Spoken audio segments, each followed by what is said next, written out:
Great, thank you. Good evening and welcome to the December 15th meeting of the Litchfield School Board.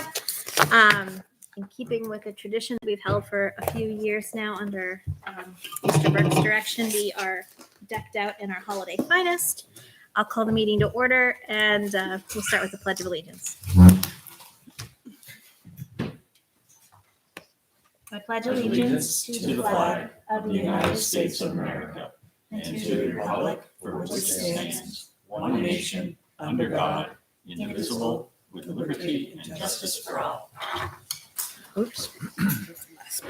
In all seriousness, I think it's important to sometimes bring a little levity to important situations. So while we take our work seriously, we do enjoy each other's company and have a little fun from time to time.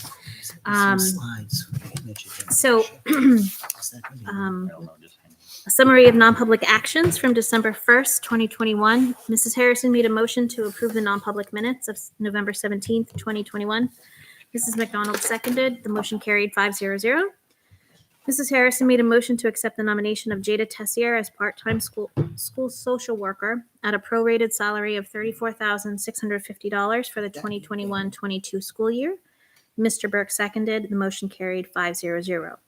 Mr. Burke made a motion to accept the resignation of Jason Pelletier, IT director, upon finding a suitable replacement. Mrs. McDonald seconded. The motion carried 5-0. This evening we have a presentation from Chief Sergeant with the Litchfield Police Department. Thank you. You're welcome. Thank you, Madam Chair. Welcome. Good evening.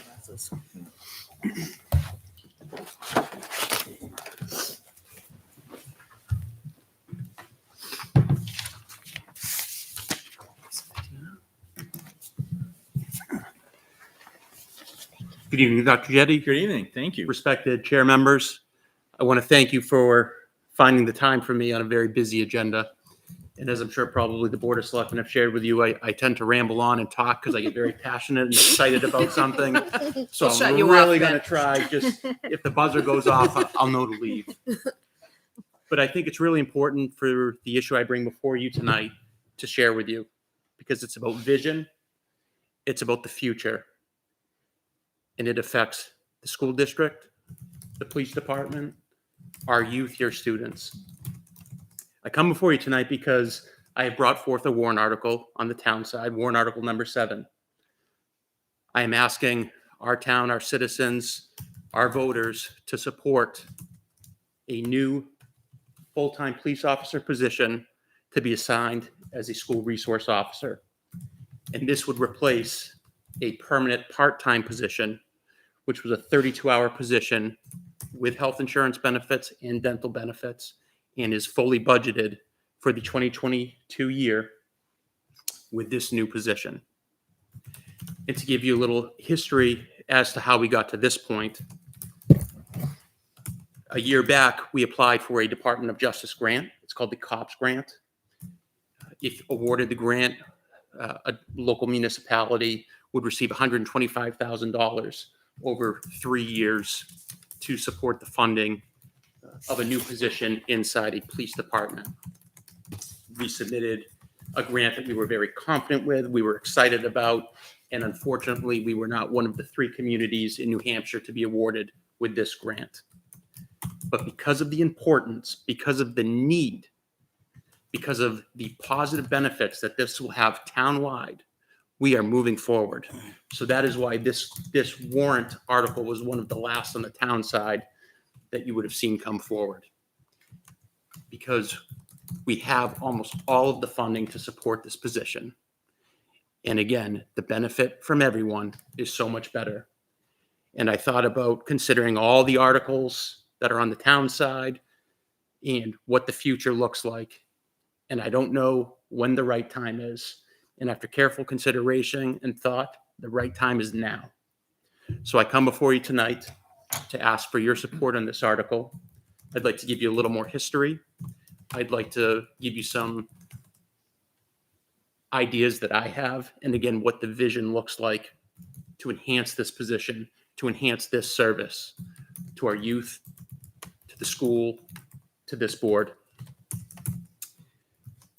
I had the opportunity to assume this role in December of 2019. We're actually coming up on my 2-year anniversary. And like any new department head, I was full of ideas, really excited to move forward. Some of the things that I had in mind were a new mission statement.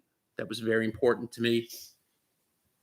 We wanted to promote discussion and research for a new police facility.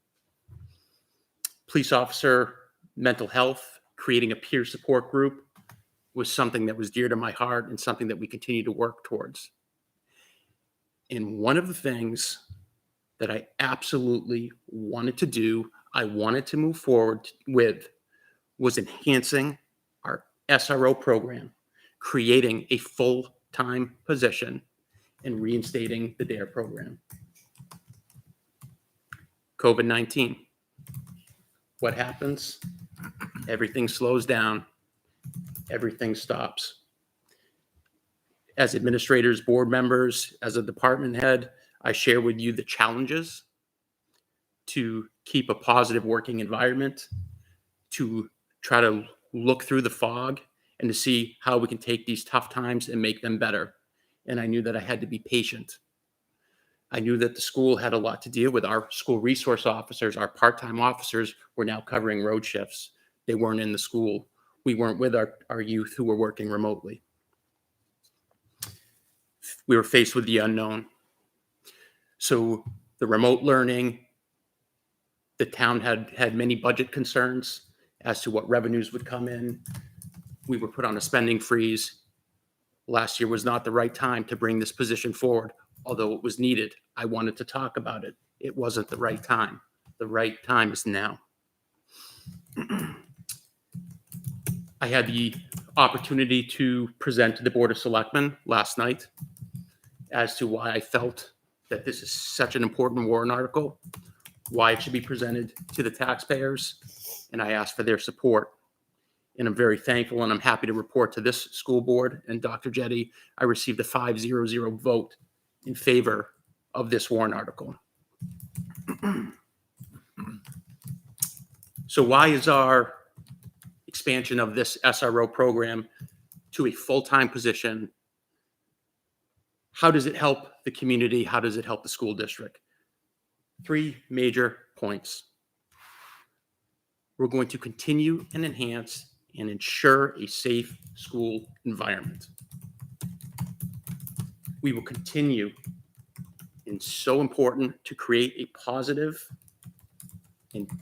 interactions with the police department and our youth, our faculty, the district. We need to continue to build trust between everyone involved in the school and the police department. And real quickly, I would highlight how I believe a full-time school resource officer can really drive these forward. We will have more time. We will have a greater commitment. I anticipate if the town votes this position in, this is a long-term commitment. This will be an extremely crucial and vital position within the police department. To be able to assist the district, school administrators in assisting in safety planning. They can respond to the needs of the students, their mental wellness. A school resource officer who is present can provide psychological and emotional safety for our students. Let's prevent bullying. I explained to the Board of Selectmen, let's prevent bullying on campus, off campus. Let's prevent it on the buses. Let's stop and take a proactive approach to preventive cyberbullying. Create positive interactions with the police. I believe that vigilance in our school with law enforcement promotes good behavior. I believe when a SRO, a school resource officer, is approachable and available, it provides an opportunity for conflict resolution and for good communication between our youth, faculty, and law enforcement. This position will be a role model, a mentor for our students. I anticipate this position being involved in extracurricular activities, teaching, coaching, maybe a student police academy. I want to bring back the DARE program. I am going to push that forward. I'm going to ask this district and this superintendent to support those efforts. Continue to build trust between youth and police. That involves informal counseling and long-lasting relationships. Many of you know Sergeant Heath Savage. He was the first school resource officer for this district, and he served in that position for approximately 7 to 8 years.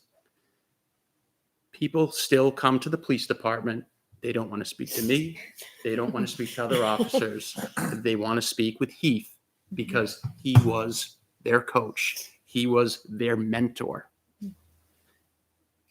Heath assisted in their character development, character education. What a great way for law enforcement to help mold our youth. Let's take the vision and the mission statement of the police department and combine it with those of our schools.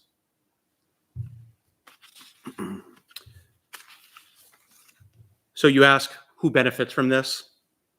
Number one, we've talked about our youth, our young adults, the entire student body. Our parents. Again, we're promoting communication. We're working together. The school faculty.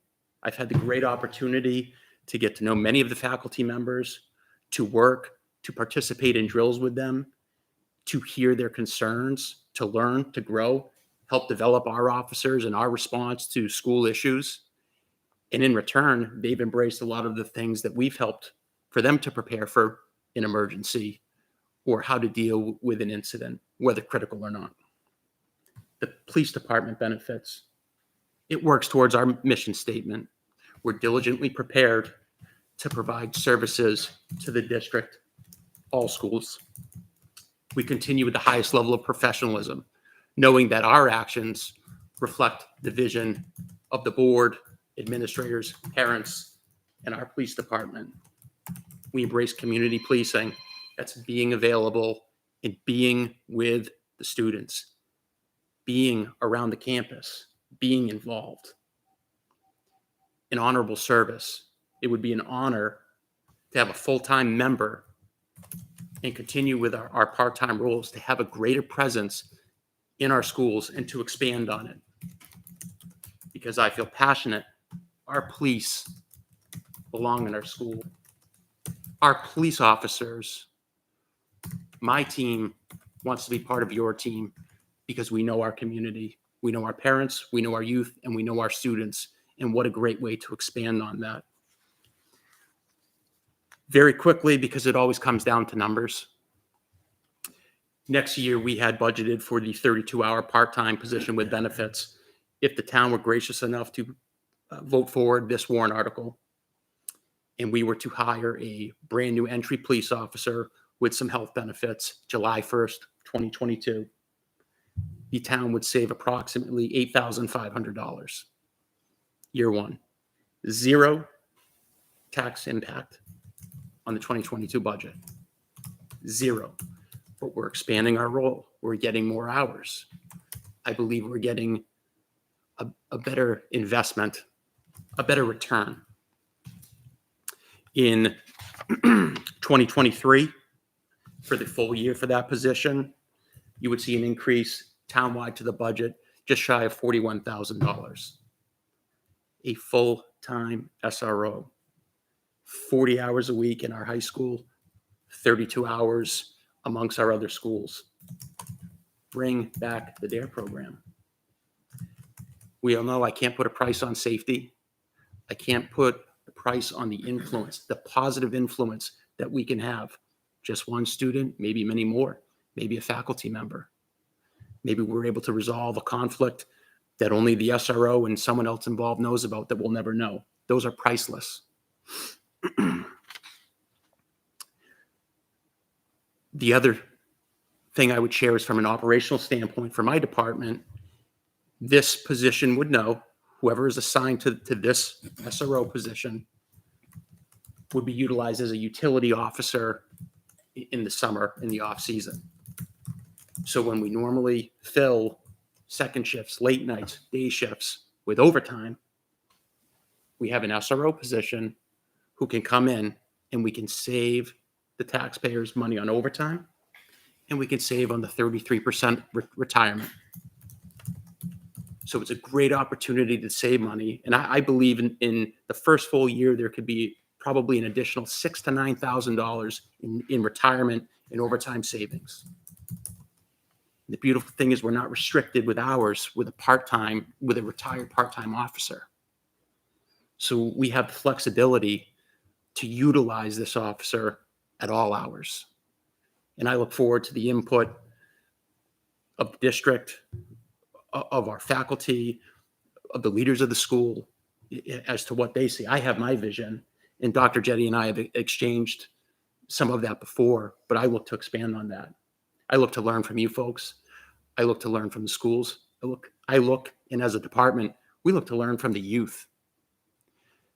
So I would respectfully ask this board, I don't know if it's allowed, if you're able to vote, but I do ask for your support as we move this forward, because I believe working as one, we can move this forward and provide the best service, again, to our youth, our parents, your faculty, this district, our town.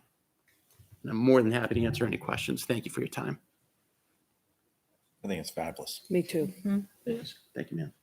So does the SRO, I think you answered my question, because you're going to utilize them in the summertime, has to be fully trained as a police officer? Yes, sir. And Alice trained? That will absolutely be Yeah. part of what will be, so we do have some officers who are certified, either as a school resource officer, that are ALICE certified. So we will start with the basics, we will create the foundation, and we will expand on that. And that's why when an officer is selected to go into this position, the expectations will be very clear and the long-term commitment will be very clear. I'm not looking for someone short-term here. I want someone to dig in. I want someone to make a difference. I'd like to see our next Heath Savage. Maybe I'd like to see Heath Savage back. And I also look forward, if this moves forward, I would love to see a representative of the school board, the school, to be involved in that process, because you folks have an idea and a vision of what you want. And let's pick the right person, because we're going to instill a lot of trust in them. And I know they'll make me proud. And I promise you they're going to make you proud. But I want you to feel comfortable with that officer, with that person, because I really want to see this hit the ground and take off running. So would this come from an existing officer? Because I know in the past you said, like, when you hire an officer, it's like two years before they come up to speed. So we obviously don't want to wait 2 years to put an SRO in Certainly. place. So my full intention is to assign from within. I do not see any reason why that would not happen. It obviously comes down to when this position goes through. We would move forward with that process. I would recruit very differently in the event that no one internally would want that, but I can tell you they do. I can tell you there are people with ideas that are very exciting, and people that would really look forward to this opportunity to serve, to mentor, to teach, to be part of your team. It's exciting. So I see this absolutely being a position from an existing officer and not from someone with outside. Again, if for some reason no one wanted to move forward with that, we may look to recruit someone from outside. But we have great police officers, dedicated officers who could really do a superb job in this position. Do we need to vote on this now? Can we make a, I don't think we need to vote, to be honest. or So- you just want our support? So remember, it's going to be on the town warrant side, so Mhm. that'll have a select board vote on it, and the board doesn't necessarily weigh in. But, if the board is in agreement that this is something you want to see happen, and I would urge you to Yes. be in agreement, Yeah. because, Yes. since coming here, I have just found the relationship between the school district and the police to be phenomenal. They participate in emergency sessions with us, work very closely to make sure that we're aligned. And when you think about community policing at its best, 1,300 kids in 3 locations, that's where it is for us, right? And so the opportunity for the police to partner with us and to just be really forward thinking. And there's the chief and I are really on the same page with the vision of what we want to see happen. I think we've had a few conversations. We're fairly aligned. This is fabulous. And so what I would say is, Support. if we just have your consensus in our communication with the votes coming up, we can just mention, and please support the police position also, because that's on the town side and people need to know it impacts us. And the board's been discussing getting a full-time SRO for years now. We've Right. talked Yep. about it. Do we need more of a presence? We In this need day more and hours age, in we the need school. more. Absolutely. Absolutely more. Can I just ask, I guess, newbie question? In terms of allocating time between the three schools, how would you expect that to work? So my initial plan, 40 hours a week at the high school at a minimum. Mhm. So Monday through Friday, there will be an officer. God bearing any major emergency disaster, there will be an officer who's assigned to the high school. Mhm. That could be shared by a part-time officer, the new full-time officer. It could be, one or the other. What I would like to see is that full-time start to transition to the high school, and then 32 hours a week between the elementary school and the middle school. Mhm. Thinking forward, I'm thinking that I down the road, if we ever saw the resignation, a part-time SRO leave, I would have to, again, reevaluate. We have someone in here 32 hours a week. Maybe we need to up that to 40 and have that presence. And with the DARE program, if that comes through, we may see an increase in hours and presence at the middle school. I know there's the program fluctuates now, but it would either be higher grades at the elementary or middle school. So, my driving force is at 40 hours at the high school and 32 hours shared. And right now I'm happy to report to the board, we're getting one officer back from the police academy. He completes on Friday. And so we'll have him back. So we'll be able to position our part-time who's been working half-time inside the school back to 32 hours a week. So you'll see that increase in presence. And then if this goes forward, hopefully for the start of the following year, we would have a full-time officer in place. If we're going internally, we're good to go. Yeah. Yeah. Thank you. You're welcome. I love the idea of, having a presence at the high school, certainly, but those relationships and that guidance and that mentoring and that connection starts so early, Just being in the hallways is huge. Yeah. Mhm. Yeah. I work in a different district, and when we have the resource officer in our school, there's high fives in the hallway. He just checks in and how you Do doing have a today? dog? We have a dog. Oh, wow. I'll settle for a resource officer first, but I appreciate your vision, and it's Yes. really We'll find out for a exciting horse. Thank you. to hear. And I would share, we had a lockdown 3 or 4 years ago at the elementary school, and it was right at the end of the day, and there was a lot of concern. And the following day, we had an officer at the elementary school, and the feedback that we received from this officer playing soccer with Oh, I mean, It's priceless. being Yeah. for lunch, and it is priceless. Mhm. That's what's going to happen. Mhm. These are the changes you're going to see. I love it. That's why I'm asking for the buy-in from our officer. They can have a vision too. Share it with me. We'll share it. We'll talk about it together. Mhm. But I can assure you, these are things that you are going to start to see. I've been doing a lot of reading, and I'm looking at, they're talking, have them out there running and training, with the teams. Yeah. And then you look at the liability, but I'm like, no, it's so worth it though. Yeah. That's what it's about. And I could probably use a little running out there too. So maybe, but I'm really excited. I'm really passionate about this. I shared it with the Board of Selectmen. It's just something that we need to move forward with. And in speaking with you, and I understand that a vote doesn't go on the ballot, I would just ask for your permission and consent for at deliberative, if I would be able to say that the school board supports this moving forward. I don't know if that's something that you're comfortable with, I'm or comfortable. Yeah, absolutely. Absolutely. Absolutely. I wouldn't would wanna say, Speak out of turn. no, I would say we have full consensus and you have our full support. This is a great thing for the district and a great thing for the town. The board, the district, the administration, Yeah. you've got all our support. And the So town, you're say right. it however, we're all in favor of this. So Mhm. Outstanding. Thank you so much. Thank And I'll be you. on the Yeah. hiring committee if you want. That sounds good. I think it's important. I think it's important. So we, again, so there's true transparency in where this is going. And I understand we again, we have to, rebuild the foundation and start. But I think, as a collaborative effort, this position is gonna, like I said, it's just gonna benefit everyone. It's going to pay for itself Oh, Yes, sir. absolutely. without a doubt. Well, thank you so much for coming tonight. Thank you. And I appreciate your time. Chief, sorry. Thank you. And I think I went over the time, but just. It's Wait, fine. minutes. We'll let it slide. All right. Thank you so much. Stay safe, everyone. Thanks, Take Steve. care. Thank you. Bye-bye. Thank you for your support. Thank you. All right, with that, we'll move into community input. Everybody, Hello. Hello. thanks for having me. Jim Norton, Woodhawk Way. So I want to talk about the Performing Arts Department again. I was here in the summer, went through the fact that we should have two teachers, but as it was explained, the program wasn't big enough to have two. We're going to build it through the middle school and then hopefully get that back up.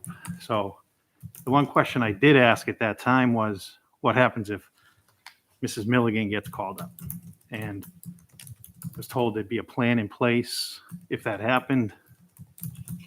And it has happened, and the plan in place just is a substitute and a senior who is teaching the class, which is just, for me, not acceptable to a point for where that department was to where it is today. So I'm here to ask whatever you guys can do to get that program back on track. This program's really near and dear to my heart. I've been involved with this for eight years now. So I've seen where it was, I've seen where it is, and basically it's on life support right now. And it won't fix itself. It's going to take the people in this room to fix it. And I don't know what you guys need to do to fix it, but it really has to have some attention on it. I just don't feel there is any. The other piece to this is that the theater part of it, having that outside source is still, that experiment just does not work. We have kids that don't relate. They don't have a relationship. Now that Brittany's gone, they don't have that relationship. They don't have the relationship with Hunter. And I'm very concerned that in a year or two, we're going to say, remember when CHS used to have a band?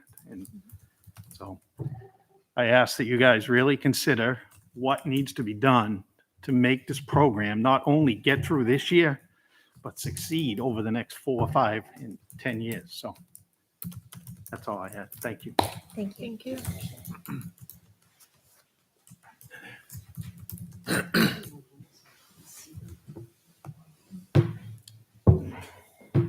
Am I supposed to say who I am? Your name and address. Okay, wasn't listening. Claire Chu, 19 Newstead Street. And I forgot my glasses. Go figure. So I know you all know me, but I'm a parent of 2 current high school students who are in classes at the music department and 1 former student who was involved in the music department for all 4 years of their career. So I think I have some experience. And as was just mentioned, I would like to say that there is no contingency plan. Nothing has been put in place for what we are doing. The district, the school board, I think should have known that this was potentially going to happen. It has happened. And like has already been said, we now have a student leading band classes. They are conducting, they are being asked to conduct, they are also being asked to deal with behavior. That is not acceptable. That student asked to go home today, asked to be dismissed from school because they could not cope with the thought of what was going to happen later in the day. To me, that is just disgusting. with everything that we are talking about with COVID and mental health of students, and that's what's happening. That student who is being asked to lead the class is also being pulled in many directions from other teachers in the school. What is happening for tree lighting next week? What music do you have for tree lighting next week? They then spent 2 hours with Mrs. Lake down at the middle school this week, picking out music and having a therapy session because they are stressed. Claire, can I just to check in with you? Because first, I'm hearing any of this is right now. And I'm curious if you've taken these concerns to Principal Lonergan. Is he aware of this? Yes, I emailed him. Okay. I heard about it Okay. yesterday. He responded this morning. I have not done anything with, and I'd like this off the record because this is personal. Thank you. And I know it's going out, but It's not off the record. It's not, everybody in town It's is on watching. TV. yeah, I get that, So but I just don't to want it be in the clear. minutes because won't then be. it's not in the minutes. So I have not reached out to Mr. Lonergan because this happened on Friday. I wanted to see what was happening over the course of the next few days. 3 days now, the same things happened. And I wanted to come here to see if anything was addressed to then move forward Sure. with the school. And I'm not excuse making, but Principal Lonergan was out on family bereavement leave. And that was, Returned- I also knew that as returned well. back Tuesday, and Assistant Principal Perez has been out on medical. Yes. So again, first I'm hearing it, and we did not have a ton of notice. I don't remember exactly when we learned about Miss Milligan being called up, but I know the high school has been kind of in scramble mode, which you're hinting at with this. I can certainly commit to you that I will tomorrow have a follow-up on this. And Ms. Woodman's here also from the Director of CIA, Curriculum Instruction and Assessment. So together we will definitely try to get a plan with the high school going forward, because this is not acceptable. And I will also tell you that I was told by some of the teachers what couldn't work, and I didn't like that because I don't like being told what won't work when we're trying to figure out what will. So if you give us an opportunity to address this, I'd like to say that we'll have a plan in place by Friday. I can't commit to tomorrow, but I can commit to Friday. Okay, I will, I appreciate hearing that. Hearing stress on students does not make me happy. No. Yeah, and it's not just that one individual who's being asked to lead. The sibling is now hearing it from both sides. Yeah. And that's not Someone acceptable providing either. her a lesson plan, sorry. They know what music they need to play at the concert that is happening next week, so that is what they're practicing. We'll definitely take action tomorrow and get a game plan. But so along the same, I'm back in now. Well, in my notes, what I want to say is, as I see it, why are we keeping 2 music teachers at LMS with no music teacher at the high school? So there we go. But I would also like to add that because I am part of the Friends of Performing Arts, I'm hearing it from parents that parents are saying that they are going to pull their students from classes that start next semester that are in the music department because there's no teacher. And I do know that I have seen that it has been posted for a long-term sub, but we know how hard it was at the beginning of the school year to get in a teacher for social studies and 2 science teachers. It doesn't happen overnight, and I understand that. And I understand that we are not on our own. The whole state is hurting for teachers, and I understand why. So if we don't have something in place that is more, I feel that is more firm, we are going to be losing students from that department, which, like has already been said, we are going to lose this department. And that is not acceptable.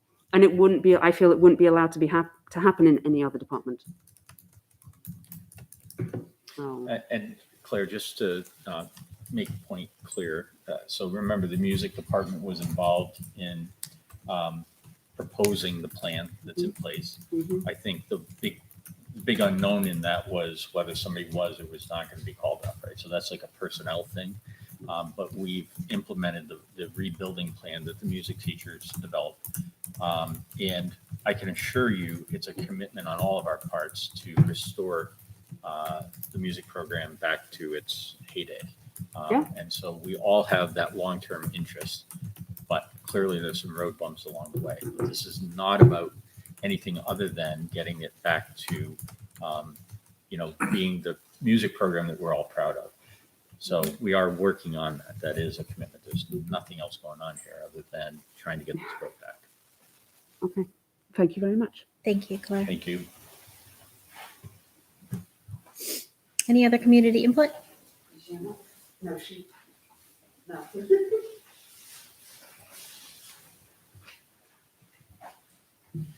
Thank you for wearing your festive sweater.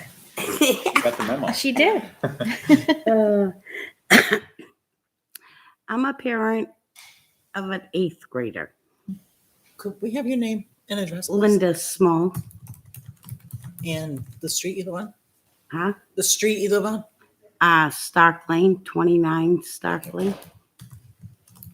And my son has special needs. And I pulled him, I want him remote at home. COVID is so bad right now. I don't trust anybody but my son. Anyone. And I want to try to get him some help. He has an IEP. He needs a tutor. A pair, to keep him concentrated. And I don't know how to do the schoolwork nowadays. I raised my first son and I adopted this one 3 years ago and never thought we would have to go through this. And, but I want him to be able to learn like other kids. I don't know where to go from here. He's doing what he can on his tablet every day. And, but he has to be constantly a one-on-one, keeping him focused. I just don't know what, Linda, you said he's in 8th grade? huh? 8th grade? 8th grade. 8th grade. So what I'll do, I'll reach out to the principal and the special ed department tomorrow, and they'll work on coming up with, they'll be in touch They with you. wouldn't do remote with him. I said, why? Last year we shut down. We all shut down. It is worse now than ever. Everybody around us have been getting COVID. Thank God. I mean, we're fully vaccinated. We have not got it yet. And I don't want to get it. He's my son. I love him. Sure. I'm keeping, I'm doing what a parent can do and only what a parent can do. Keep your child safe. And maybe it's done, a lot of damage to me. I put so much fear into this. And now that I just don't understand why the schools are not doing remote. Actually, Massachusetts is thinking about going back fully remote. We're worse than them. Yeah. Worse than them. And we're not remote. And there's a lot of research showing that kids being together in school, that also has value in terms of social emotional learning and so forth. So it's a really difficult balancing act. You're right. The numbers are worse than they were when we were remote. Yeah. But we're also learning how to live with something that seems to be here to stay. I know, but it's And the hard. vaccines are helpful too. So, It is. but And, let me work with the special ed team and see if we can come up with a plan Yeah. that will work. if I can get a parent to come in, 2 or 3 times a week into my home to help him, I would love it. You know, because in his IEP it states that he needs a para. And I went to the parent teachers conference a couple weeks ago, and every teacher says, we have to constantly tell Anthony, you know, to focus, get back to. That's the way my son is. Yep. You know, and they have to work with him. Let, You know, he's not stupid. He can learn, sure. but he needs the right person to work with him. I'm pretty confident between the teams that we have and the teachers who know him best that we can get a plan that will work. So give us a couple of days, but I'll follow up with folks Now, tomorrow. this isn't going to go against it. I mean, the kid is trying to do his work, Go against.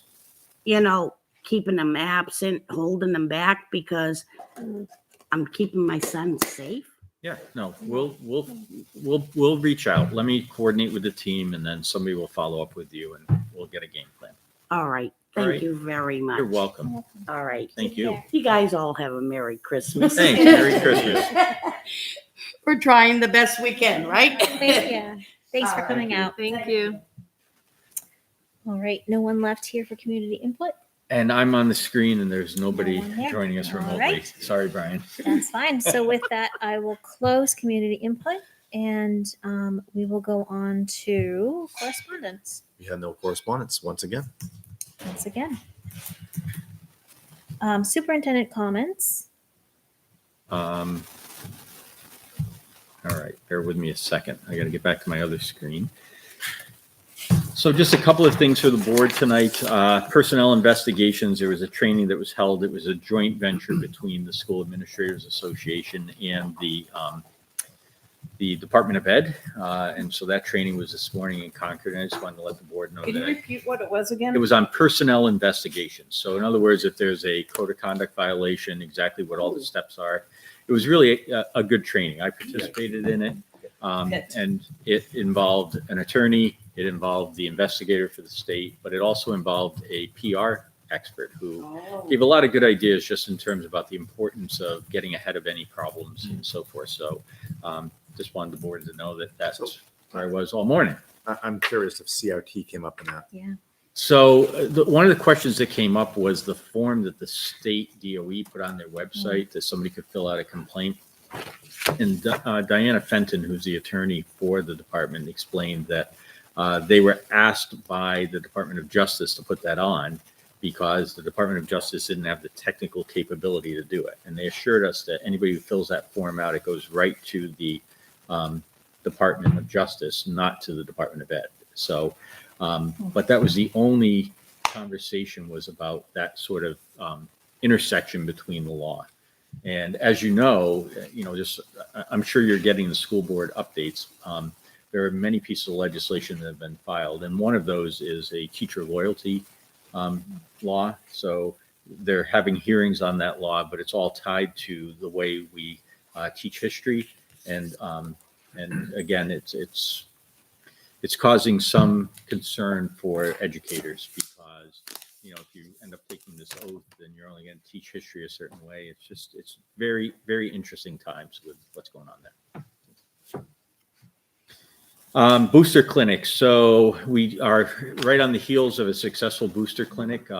So all of our phone alerts went off. And if you didn't notice, it was the fire department calling to say there are booster shots available at the fire department until 7 o'clock. So anybody who's out there watching tonight, the Litchfield Fire Department has a walk-in clinic that's open, and there's plenty of Pfizer and Moderna and J&J's available. So Are they also giving first or second? yeah, so shots? you can get a first shot, you can get a booster shot. There was actually somebody in the line who was there to get a second shot. So they had already received the first somewhere else, and they came to get a second. All of those shots, my understanding is, are available at the clinic. We had 230 people signed up in advance. I think 150 of them were school employees or friends and family of school employees.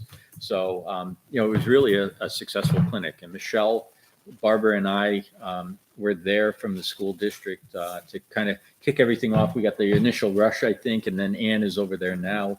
Although they could have a rush going on right now and we wouldn't even know it. So, but it was a good clinic and a good opportunity.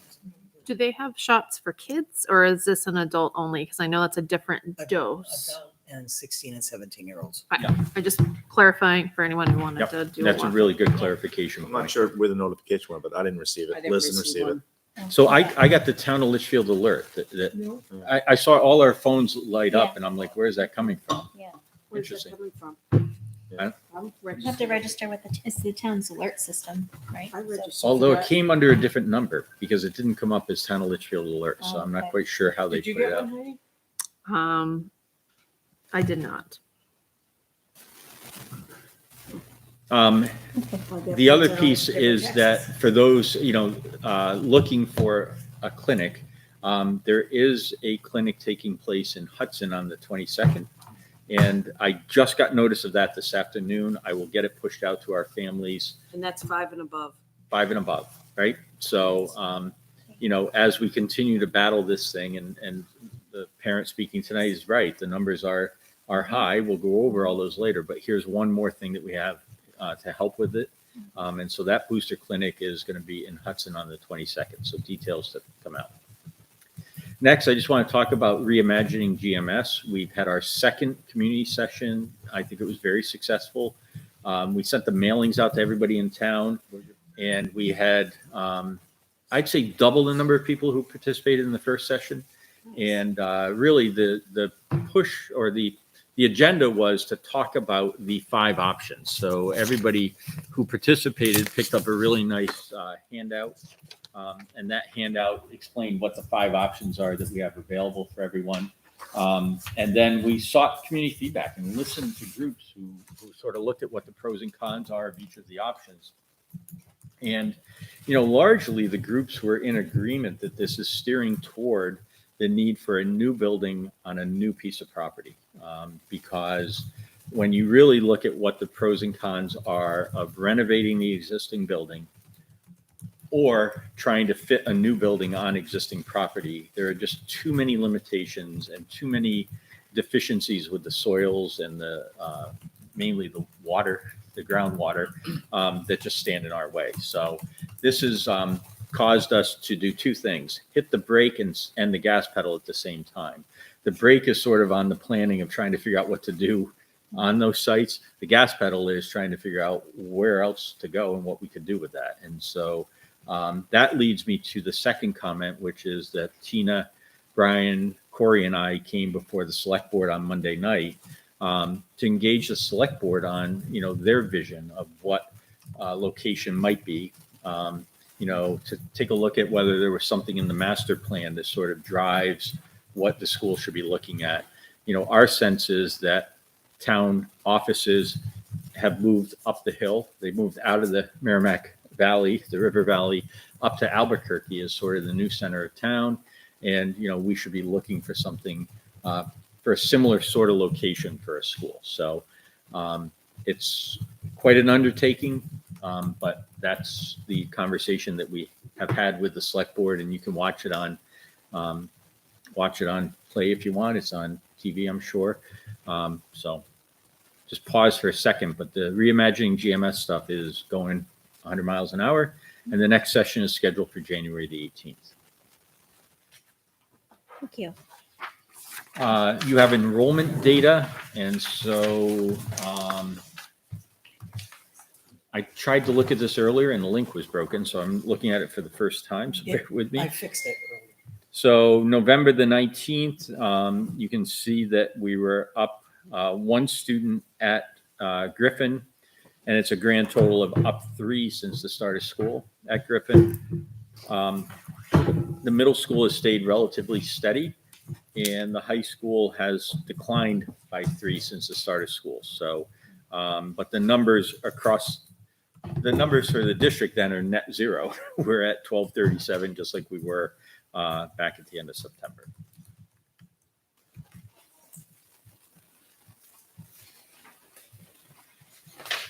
And the last thing I want to do is talk a little bit about the LMS project. And to do this, I'm going to switch over to the spreadsheet that we have.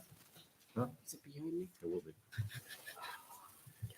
And I want to walk everybody through where we are with the LMS and just let the numbers sort of settle in and see what questions you might have on the numbers. So I'm just going to start by saying the numbers are way higher than we thought they were going to be. So basically, the design for the energy improvements at the middle school went out. The contractors were able to bid on that, what they thought it would take to do. And you can see that, and let me just, it says North Branch project scope. So what does the project scope mean? The project scope means that it's really the complete renovation of the middle school to hit what we project the needs to be for the next 40 years. So we're talking about a complete revamp of the heating and ventilation system. We're talking about upgrading lighting throughout the building so that it would be the LED energy efficient lighting. We're talking about renovating the locker rooms, which are wasted space at this point. They're really not utilized. Renovating those locker rooms into some classroom space. We're talking about upgrading the kitchen because the kitchen is also original to the building and is not meeting the needs of the current food service program. And so all of that comes to just shy of $6.1 million. That is probably, I would say, twice what we were anticipating. But that's where the number came in. You then have to add the solar array on and the energy storage capacity that we've been talking about, and that's an additional $1.295 million. So overall, the project comes just south of $7.4 million. So one of the things that I asked when we all got this, and we're kind of grumpy about the numbers, I said, listen, I need you to break out, if we're asked to cut this, what are the types of things that could be cut out of this, just to give us something to have a conversation about. So I said, I'd like to know if we did not continue the foundation insulation work. And what I mean by that is, if you remember, 2 of the classrooms, we excavated away from the classroom.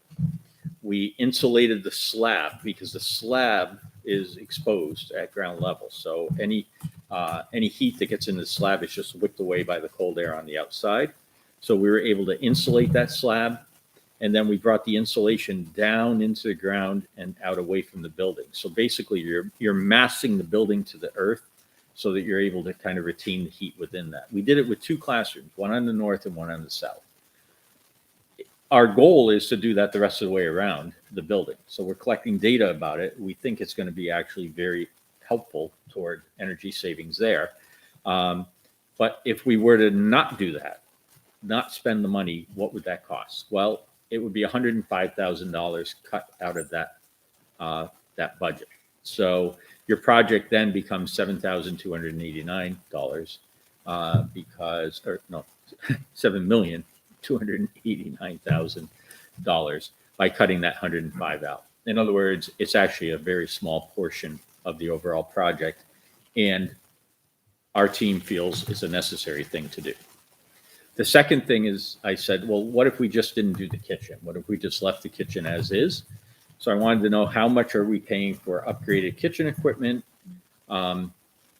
efficiencies, and relocating the cooler to give a little bit more space in the kitchen? That comes to about $375,000. If cut, you're at $7 million. And the locker room renovation, if we didn't do that, what would we save? That's about $500,500. So you could bring this project down to $6,894,000. Seems like a huge cost to renovate that locker room. Well, It's one additional usable space. I think it was 2. Opposed to. Yeah, you gain 2 spaces out of the two locker rooms because it's both the pretty boys high, and the too. girls. Yeah, still seems very high. I then did the cumulative deductions. So all 3 were pulled out of the project. It's saving $980,000 and brings the cost down to $6.4 million. All right. So again, I just wanted us to have a sense of what's the estimated budget at this point, and then what are the potential deductions that could come out of it. Beyond that, Mike, if I could. Yeah, just one quick thing, Corey. Just beyond that, you're really talking about the heating, the ventilation, all the other stuff, the lighting. That is not like, oh, what if we only did half the lighting, or only did. Yes, that's correct. Corey, go ahead. I was just going to mention, I did have a late afternoon meeting with the design team, and they are looking through, looking to find savings in regards of equipment. Are the things sized properly? They are looking for savings and to make sure that the building is still going to function in the way that we want it to. Is the size of the equipment that we're looking at, is that appropriate? So they are doing those calculations. So there is a possibility that this budget could be reduced on the mechanical system side of the house. But it wouldn't be by millions. Well, it could be by a fairly sizable chunk. I think the other piece is that, remember, these are, there's a term for it, but it's like the project scope. When they actually go for the true and final bid, it's possible that you have other subs who join in. It's also possible that everybody is sharpening their pencils. So in other words, this wasn't a land the project bid. This is a pricing bid, if you would, just to give us a sense. And then when we actually go to true bid, people will sharpen their pencils and it could come in differently. So if you combine what Corey's saying, which is the team tightens up their numbers a little bit and their expectations on equipment, and you have more subs joining in, the likelihood is that number will go down, but by how much we can't say. Yeah, and in terms of the calculation for the kitchen, it sits at 375 right now.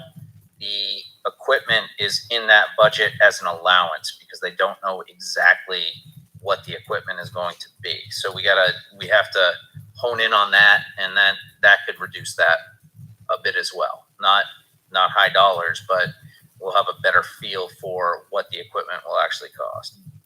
So I have a question about the payback.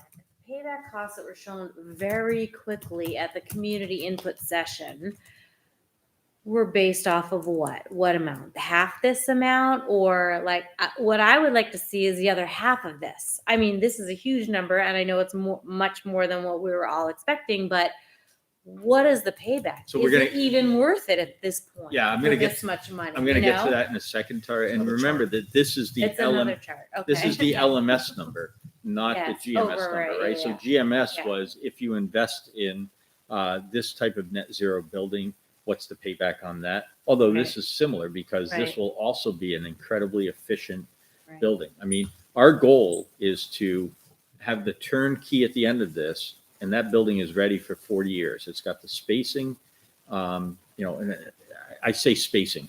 If 1,000 kids move into the town, that bet's off, right? But right now, based on the projections of what we see, this will meet the programmatic spacing and the energy efficiency going well into the future. So, the first thing at the bottom here under funding, remember that we have the ESSER 3 money, and we're planning to put 20% has to go toward learning gaps, and Mary has that as a set aside in the grant.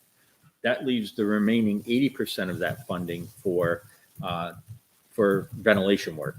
So you could apply $538,000 toward this project.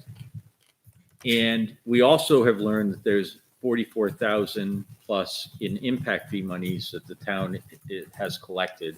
And we could also ask to apply those toward the project. That's up to the select board, but it's allowable. And so now you bring it down to $6.8 million. That's the whole project as envisioned minus the funding that we have planned. I'm going to go to my next sheet because I want to get into the funding a little bit deeper with you. The two that are in red are the ones that we've applied because we envision that that's the way to use those. But I want to point out to the board, we have a capital reserve fund with 289 in it. I think it's important that you sit on money for the boiler that blows up or, the roof that blows off. But just be aware you have 289,000 in your capital reserve fund. We also have the capital improvement expendable trust fund of 821. And I think we should be thinking about how we apply that toward the GMS project, but also potentially toward the LMS project. Do you want to use anything that's in there to help with this project? So just be aware that that's money in the bank, if you would, that we can work with. We've already spent the ESSER 2 on the roof, so that was done without much of a tax impact, right? We do have 15,000 in GMS impact fee money, and we have 316,000 in CHS impact fee money. So right now, we're going to come back to the CHS money later, but our vision is to ask for funding pending lighting and a water system. And we'll get into that a little bit later in the meeting, but I want to mention here that that money is available for high school projects.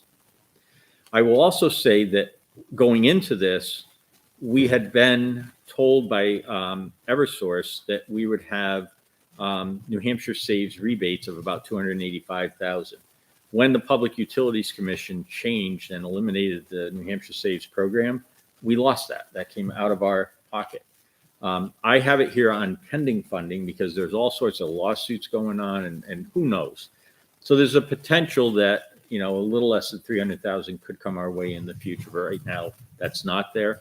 The same thing, there was another 69,000 that was earmarked toward the lighting project at the high school that's on hold because that program got eliminated. So if it comes back, there's some money that could come our way, but it's not here right now. All right, so I'm going to anchor you back to the first chart for a minute. I got us at 6.8 million. With, if you decide to take more out of a capital reserve somewhere, you can reduce that amount down, but just keep 6.8 in mind. We then have said to banks, tell us what you envision being able to loan, and what would that look like? And what we're hearing is that for this type of a municipal lease, 20 years is about a maximum amount that they would want to loan because the equipment at the end of it is 20 years old. So they don't want to go to 30 years or 25 years. They really favor 20 years as a max. We're also being told to plan on a 2% rate of interest, which is dirt cheap money in the grand scheme, but that's the dollar amount that they've told us. So if we look at a project somewhere between $6.5 and $7 million, you can see that that means you've got to plan on a payment of about $400,000 a year back to the loan. Okay? Everybody's with me so far? Going to the next chart. So we then say, if we do this, what cost avoidance? What are the operating monies that we have available that we can apply toward principal and interest on the municipal lease? We are anticipating energy or electricity savings at LMS of $60,000 and another $40,000 at the high school for the LED project that we're proposing for this spring. That's $100,000 in freed up costs. And we also would no longer have a need for oil at the middle school. That's $45,000 that's in today's operating budget that we could apply back to annually apply back to the loan. So we have identified $145,000 in solid in the budget available funds toward the $400,000 payment each year, which leaves us with finding $250,000 annually to pay back the loan. Do we have it? So that means that right now, Liz, we don't have that. Yeah. The only thing that we could do is reduce that number by prepaying out of one of the other trust funds. We could end up getting grants that become available to us, which would reduce the amount. You know, all of those things are options, but right now, the 255 is what we have to try to figure out to either raise and appropriate through a warrant or otherwise figure out how to close that gap. And that's 255 yearly. Yearly. Yeah. So when we get to Corey's presentation in a little bit, he's going to walk us through the warrant, and we're going to put a little more dollars and cents to that number. But I didn't want to have him start presenting the warrant and then get a bunch of questions about, well, where'd you get 255 from? How'd you get to 255? So I really wanted to take the time to walk you through the steps, the exercise we followed to get to where we are.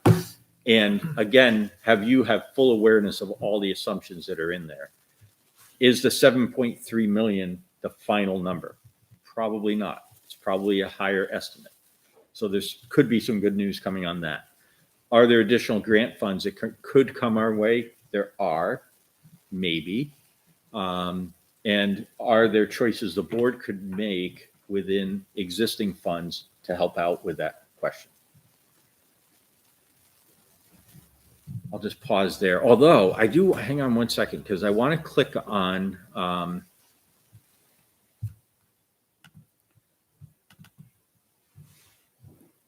I want to go to, where'd my thing go? There it is. I want to click on this projected savings link for a second, because Tara, this chart gets to, I think, your point. Yeah. What Dick is showing for us, and we have a cleaned up version of it, but basically the red lines are the energy costs over time, the cumulative energy costs over time, if you do nothing. So before we started this project, the price of oil was fluctuating, and it's going to go up. It's currently up. And the energy needs at the middle school are driven by the current energy needs. In other words, you have a broken ventilation system. You have a broken heating system. And, you know, we're overheating rooms and opening windows. We are, you know, doing all sorts of things to just sort of get by. I'd also point out with the ventilation, you know, I don't know what the cause and effect is, but I just know this. The COVID numbers at the middle school surpass the COVID numbers at the elementary and the high school. Do they keep a window open? I keep a window open in my room. I don't know that, Liz, but Which is bad, I but just it's say just warm, when you you've know? got a broken pneumatic heating system and ventilation system, and then you have these numbers, I can't say that's why you have these numbers because we don't know that, but I can just say we have a broken system, we know that, and we have high numbers, we know that. So fixing that and getting a proper ventilation system in the middle school, I think, is a pretty high priority for us. So what the red chart's showing is if you just do nothing, by the year 2052, at the end of this, you can see that you will have spent nearly $10 million in heating costs, right? If you take this action and put in the system that's being proposed, so yep, spend 7-point-something million, paying it back over time, you also are doing that level of cost avoidance because you will have spent less than $1 million or around $1 million in the same time period, resulting in really a net savings for the taxpayers by installing the system. So not only do you get an improved, enhanced building that meets the needs, you also have that level of cost avoidance in the long run, and you are paying it back over that 20-year period of time. And I think that's why we put this out for 20 years, because 43 would be the 20-year point where the loan gets paid off, right? So we have more charts like this to come and more calculations to come, but you're talking about a massive reduction in the energy demand at the middle school. And so back to Tara's point on the return on investment, it pays for itself, and then it will be kind of gravy beyond that. So I'll pause there and see if you have questions for me about any of the charts or the numbers, and then we'll probably have to revisit this when we get into the warrant a little bit.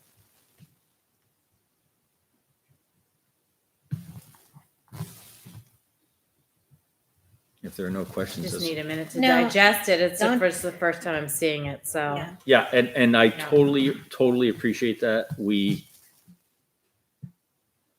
got the bids at 1:00 Monday and developed all of these charts and modeling yesterday. I just hope, and I just hope that we don't look to cut corners in order to like lower this number. We've seen the outcome at the high school. Yeah. on a regular basis because they cut corners. So Brian, We're dealing with that project as far as the water pressure. It's like every time you turn around, it's something else at the high school because they cut corners. I will just tell you that I called Corey I called him at 4:50 to say they can't be cutting corners to get this. If the money being cut results in an overtaxed system that breaks or doesn't keep up, Right. we're no Right. further ahead. Right. It's it's almost better to spend the $1 million to get the system that works right. What Corey has assured me is that they're learning from other schools that they've done this type of work in. They found one school that they oversized by almost 80%. The systems are running at 20% capacity. Well, that's a corner that we can cut. Yeah. I'd rather it be running at 80% with 20% reserve than the other way around. So that's where I think working with the team now, we can make sure that we get a size right. And Corey, you were in the meeting. I wasn't today. Yeah, that's exactly what was coming across. It wasn't about cutting corners and trying to reduce the budget. It was about trying to make sure that the system they install is appropriate for the building and sized appropriately.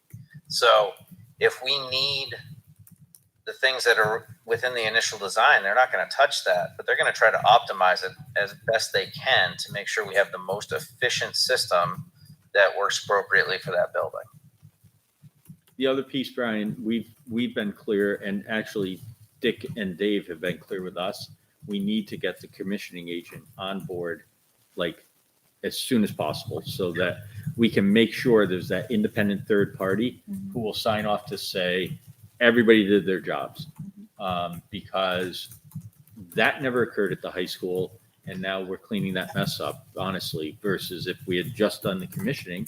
Some of that, I believe, would have been caught 20 years ago and resulted in savings for the taxpayers over the last 20 years.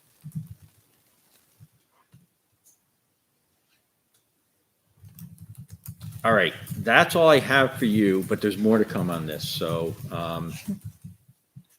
So I see the chart here, but is there something in a spreadsheet that has the totals? You know what I mean? Like, okay, so let me. I get what the illustration is here, but the actual cumulative numbers, That's what the yellow, red on the the top. red, So this is where. So 9, if I'm 7, going to do something, I double clicked on that and it opened up this source spreadsheet underneath it. And then I had to go to, and Dick is the one who developed this for us. I almost feel like I'm getting into dangerous territory. just with don't it. edit anything. Yeah, I better stop. I'll stop myself. The answer is yes, we will get exactly what those numbers are. Cumulative So- expense. Dick provided 4 slides. This is only one of them. Okay. So I don't know if you can pull that up on your email and present it. Well, I haven't seen it, so I don't like to present something I haven't seen. Good point. So what I think we ought to do is just acknowledge that there are numbers behind those. And it's a compelling argument in terms of the long-term savings, but we'll keep digesting it and then get it out to the board so that you can see those, because you're not making final decisions tonight. Good. You're learning with us as we sort of figure this piece out and just gelling on exactly what the right numbers are.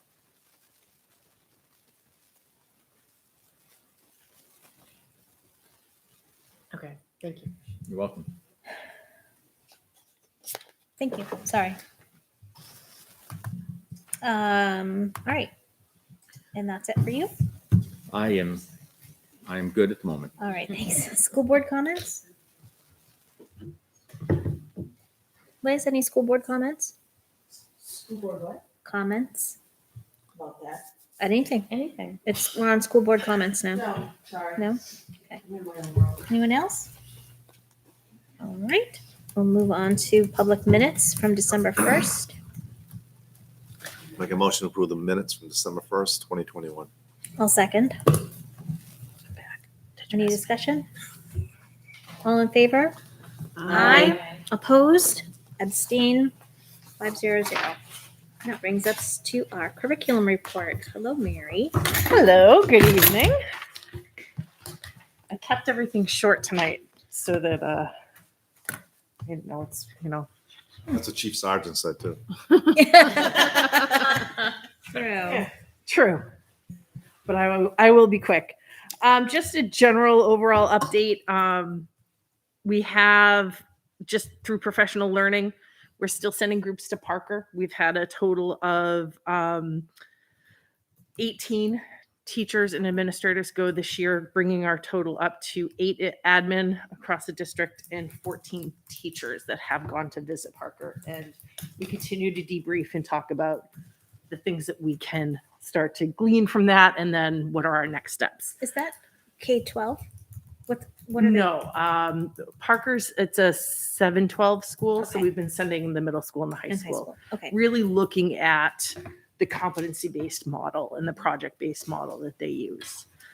One of the other big things, we've done a lot of surveying of staff, looking to plan ahead for the March PD Day.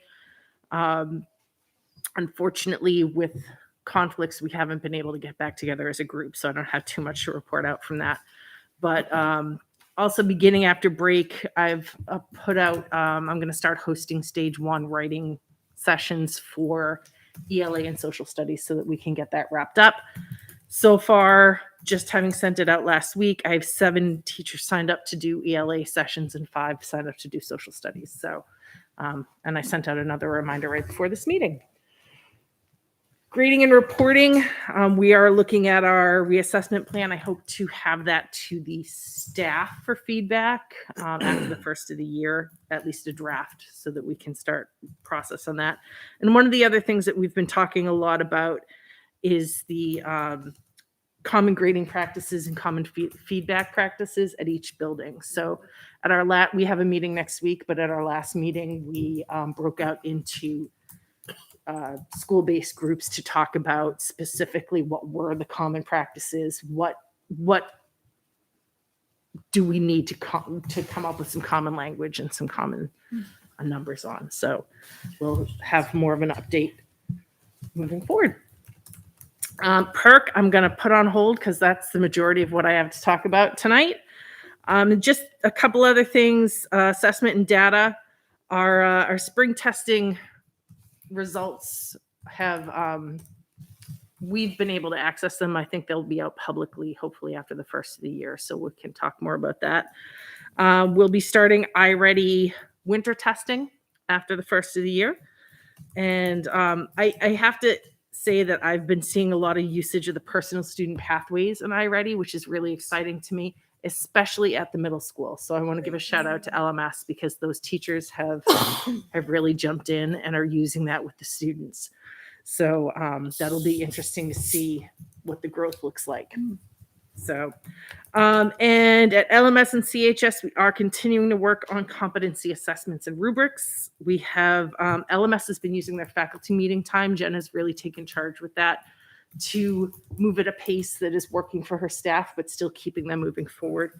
And at CHS, I met last week with the CFs and the curriculum facilitators, and we did a little workshopping on what they should look like. And I'm going to start going into department meetings. I'll be going into science after the first of the year. They've asked me to come and join them to help them workshop some to look at, where they can make improvements on their competency assessments.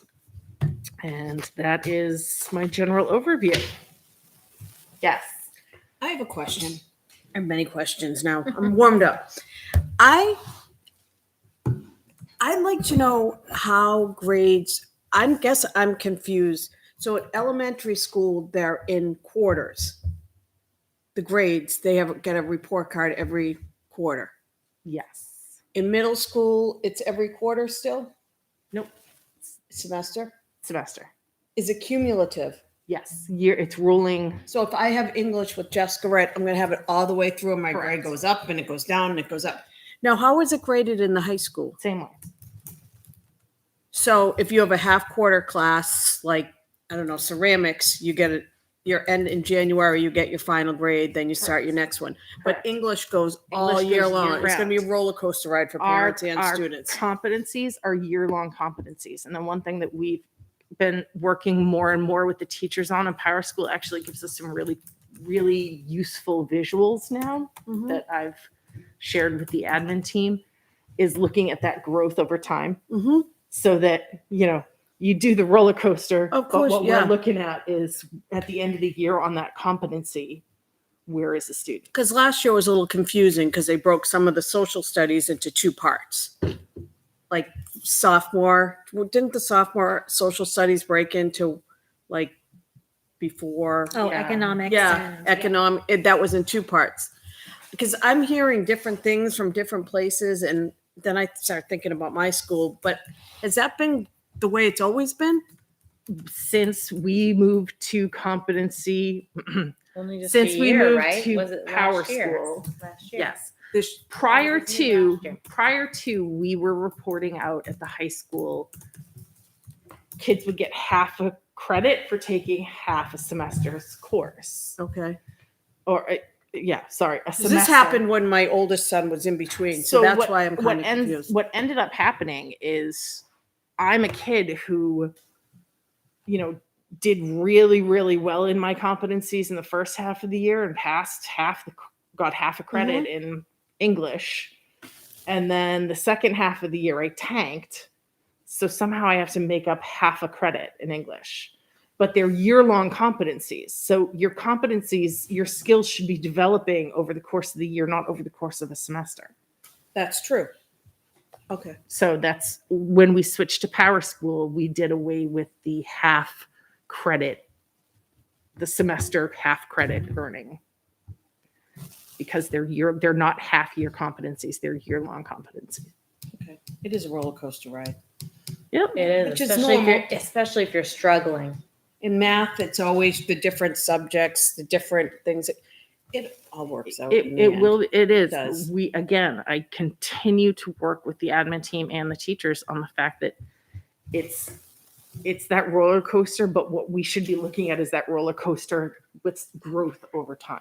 And it's not a reflection of the teacher. It's not. They can't take it personally. It's just the way it is.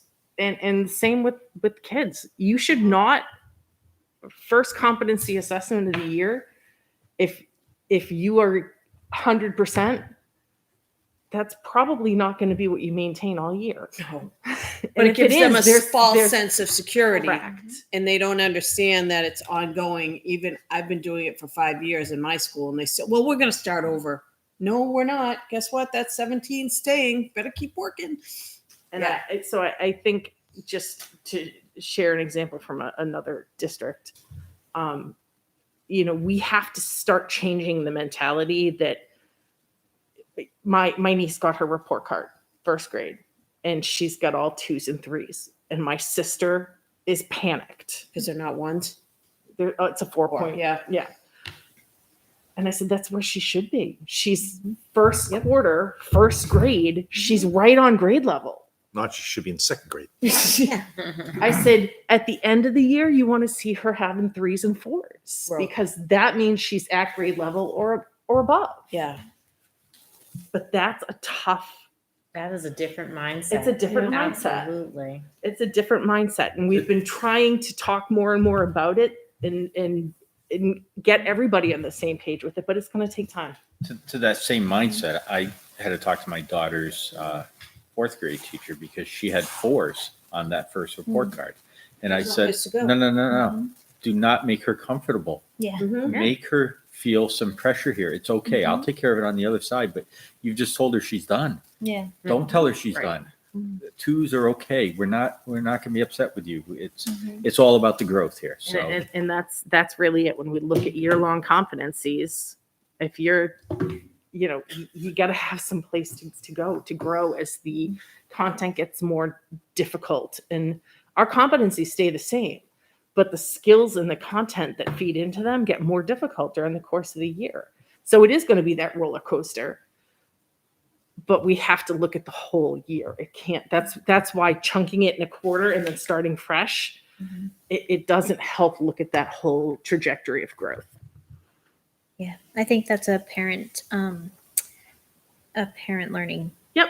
curve as It's well. I will tell you, it's also a student and teacher learning curve Yes, definitely. because it's a shift in the mindset. And one of the things that we talk about regularly, especially looking at the high school, is we have to figure out a way to change the culture from earning of grades to learning of material and learning of subjects, because we are so consumed with what did I get on it that we've lost track of What did I learn? what did I actually learn. And and that's not, I will tell you from being in other school districts, that's not a Litchfield thing. That is just a general traditional Yeah. high school thing. When is your PERC committee meeting again? Next week. Oh, really? Yeah. Do I know? You should. It's in your calendar. Okay, thank you. All right. Thank you, Mary. Okay. Mary has some text. I have some books. So from PERC, we've had a number of things come through, and I'm not sure the order that they're on. I did notice on the agenda, and I didn't notice until today, that night is actually listed as something that needs approval, but it actually was already approved. It's a text that has been used in the district prior to me coming on. It went through PERC because I don't have a digitized list of the books that have gone through. I thought I had a binder of paper and started to accumulate them, but I am realizing that there's some large gaps in that as well. So we have 3 supplemental novels for this is Honors American Lit. Tender Land. We have The Four Winds, and we have Before We Were Yours. Those are all brought forth by our new high school English teacher, Nicole St. Jean. She's looking to use them in a sort of book club model with her honors World Lit in their discrimination and mercy theme unit. So they'll be used with small groups. She's outlined very clearly where there are some sensitive materials and sensitive topics. This is really, as you'll see, you saw Hunger Games come through last week. We really are working in the English department to modernize the texts that we are reading, but also provide opportunities such as this to do like a book club, or to be providing students more choice reads. So I'm really excited that Nicole has moved forward with this. So I don't know if there are any questions, if you want to take them one at a time for English, or how you guys want to proceed with that. We'll try for all of them. I'll make a motion to approve all 4 proposed books: U.S. History, Modern Times, Before We Were Yours, The Four Winds, and The Tender Land. Second. Discussion? Have you read, you've obviously read all these books. No, I have not. You have not. Has she used these in other school districts? Yes. Okay, that makes me feel better. Yeah. Some of the notes about. The very first thing I do when these come through to PERC is look at the sensitive material. And if there was something that I Yeah. felt was A trigger or something. borderline, Yeah. then I would read the book thoroughly. I trust you. But I also trust the teachers that they're bringing through things that are high quality, and that's what I'm checking right there. Is I'm looking at that sensitive material. I didn't nothing on any of these jumped out as being something that I felt I Even needed to. Oprah doesn't read all the books. I was just curious. She would have vetted. I mean, I have tons of free reading time. So don't I. I don't know why I you read didn't do it. this weekend. Sorry, Dave.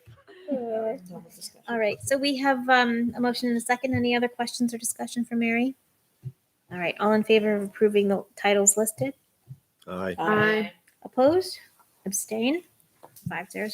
Excellent. And nobody wants to peruse the US I read it 2 weeks ago. Oh, all right. Well, When does it start and when does it end? What's the last chapter in U.S. history? Well, it at least much better than, it at least goes to the 80s because I was just going to say, is it ended Reagan's on the Nixon? cover. It at least January shows 6th. that. January 6th, 2020. Yeah.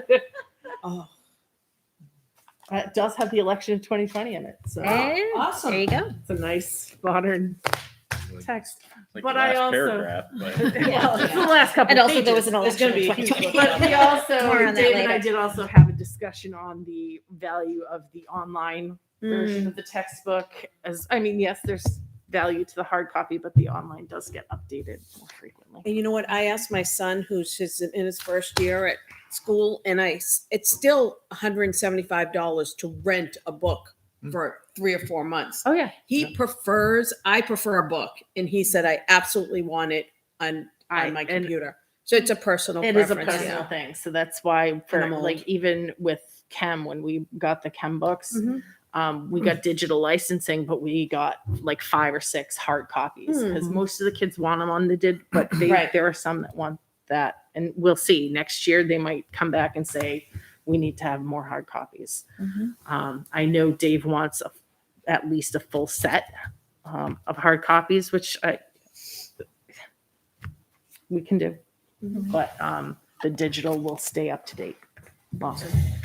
So thank you all very much. Thank you. Thank you. thanks, Mary. So before we jump into Corey, I know it's a little out of line, but because I know there's like 25 minutes, 20 minutes left right now is for the shots. And they've been, because my wife texted me because she brought my daughter over. They're still extremely busy over there. And MUR TV was over there also. Great. So, That's great. so we got 20 minutes to run down and get your COVID shot. 20 minutes. Excellent. Thanks, Brian. All right, Corey, the BA report. All right, so my submitted report, I did a quick update on where we are in terms of budget. The total gross appropriation and the general fund appropriation are up right around 0.5%. Like it's really, we're not moving. So I think we've really brought a budget to them that is palatable. Let's see. Within these, I also provided the general fund financials. We've expended or encumbered up to 93% of the appropriation budget for this year. That's right in line with where we've been over the past several years. So no concerns there. In terms of food service, we are in pretty good shape. We're about $50,000 to the good. And this financial statement was created at a point where the local revenue from the schools has not been posted into this account for November yet. So you're probably looking another couple thousand. So right around 50,000 in the black, which is huge progress over previous years. So we're looking in pretty good shape at this point in terms of that. I provided some budget summaries by department, and I also provided what the budget committee actions through last budget committee meeting were, providing who proposed the adjustment to the budget and whether it failed or passed. In total, they have proposed $383,000 in reductions. Out of those $383,000 in reductions, only $14,000 has been approved at this point. So that's, going into tomorrow night, we'll see what further action they may take. I also provided a tax rate estimate based on where I'm budgeting revenues and what the state revenues look like. And at this point, in terms of the general fund, we're looking at a 29-cent decrease in the tax rate based on the revenues we're anticipating to receive and the change in valuation. So that's pretty good, especially when you're looking at going into a warrant where we're going to have multiple items that we're going to be asking for approval on. If we move on from there, as Mike mentioned, we're looking at requesting impact fees towards some of our projects, especially at CHS. So attached is a letter to the town requesting the use or repurposing what they've already approved. So they approved for HVAC work at LMS and CHS. We feel that these funds would be better suited to do the lighting project up at the high school, as well as get the water pressure problem fixed. So we've asked Dave to get a clear estimate from the plumber at this point, we're looking at 40 to 50,000 to fix the water pressure problem in the high school, which is a direct impact of additional usage on the water system over in that area since Campbell was built and those neighborhoods growing. So the very important thing that needs to be done for the school, especially when we have, a lot of, we see it in the days where we have the entire staff in the building and people take a break and they go out and you get to the fourth sink in line and it's dripping. Like there's no water coming out of it. So it's a really important thing that needs to be fixed. And we're also anticipating to work on that project at the high school to do the LED fixtures. And yeah, like we feel like there's going to be rebates available from Eversource. We're not sure with the decision on the PUC at this point. So we would like to use the impact fees towards that project to fund the 80% essentially of the project, which would be local matching funds. So what we're just asking for tonight is more direction. Would you like us to go forward and send this over to the town and start that discussion to see if we're able to use the impact fees for those purposes? I was going to ask before, but I think I waited for Corey. So I know there was $350,000 that we were hoping to get from Eversource through PUC, but now that's on hold. I realize that. So if we use impact fees for that project, and then can we still go after those monies? from Yes, Eversource? because that Yes. is rebate money. So you complete the project. They're not concerned about how you complete it. You complete it. Yeah. And then you get the rebate from the utility because you reduce the drain on their system. So So then what will we do with that rebate money? that money, I would say, would be revenue that we could use toward the LMS project. So it's, you know, that's why we're showing it as pending funding, because it would be revenue that you could just deduct off that bottom line. Did I say that right, Corey? Yeah. There's also, I mean, the seed grant that we're going forward with, that'll provide some funding to that project as well. But there's also too, like all these, the grants and the rebates, everything is reimbursement based. So, you know, we can get approval to use these impact fees, but if some other funding comes through, you know, they're still there for an additional project if we want to do. So there's some flexibility.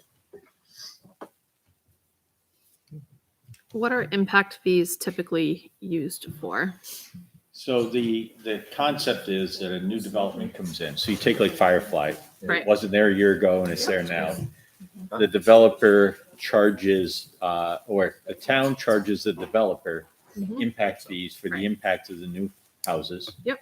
And it's really to mitigate the impact of additional children coming into the school. So Right. typically they collect into different buckets. There's a school bucket, there's a fire bucket. It's however the town has it divided up. Yeah.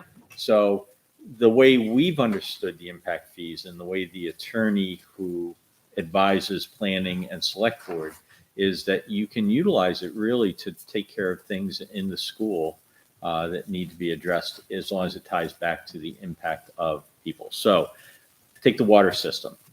I mean, why is the water pressure so low? Because the development, it's because there's a 2-inch pipe coming into the building that's too small, and the developments all around it have caused an impact on that water pressure. So now designing an internal tank that'll be pressurized is the solution that we're coming up with. I also think one of the things in talking with Dave is that there's a lot of sediment coming through the system now. And so there may be a need for like a spin down filter that would remove iron or other pieces that are coming through the system. So because the flushing valve in the toilets has this tiny little hole that gets clogged up and has to be cleaned out repeatedly. So when you do all of that as an impact because there are more houses on the system. So you're able to use it to fix the things you need to do so that you have proper water pressure in the high school. The lighting is another thing that helps you to provide the appropriate lighting for the students in the school. So that's another use that would be allowed. The ventilation was another use that was allowed and we've received money for. So the ventilation, what have we used impact fees for in the past, say, 5 years? We recently received, as part of the mechanical project down at LMS, we requested reimbursement for 188,000 worth of the mechanical and electrical work down there to be reimbursed from impact fees, and we received it. So they approved that, and that was just within the past 2 or 3 weeks. We received that check. We used impact fees for full day kindergarten. We did. The portables. Yeah. Portables. Yeah, we emptied the bucket with the GMS impact fees to purchase the portables outright. That was going to be my next question, which is why is CHS's balance 315 where the other two schools are down at 15 and 50 or something like that? It I was. think those are the only 2 times we've used impact fees in quite a while too. Yep. Well, we drained the GMS with the elementary ones because the planning board decided not to refund those. So there's still like 15,000 in there. They instead added middle school fees, started putting all the money into middle school fees. The explanation that, as I understand it, doing some reading on it, was that there was no plan to do anything at GMS to increase capacity or anything like that, or make renovations. So I don't know if it's the planning board or who decides what impact fees to collect. They decided not to collect any more impact fees for the elementary school bucket.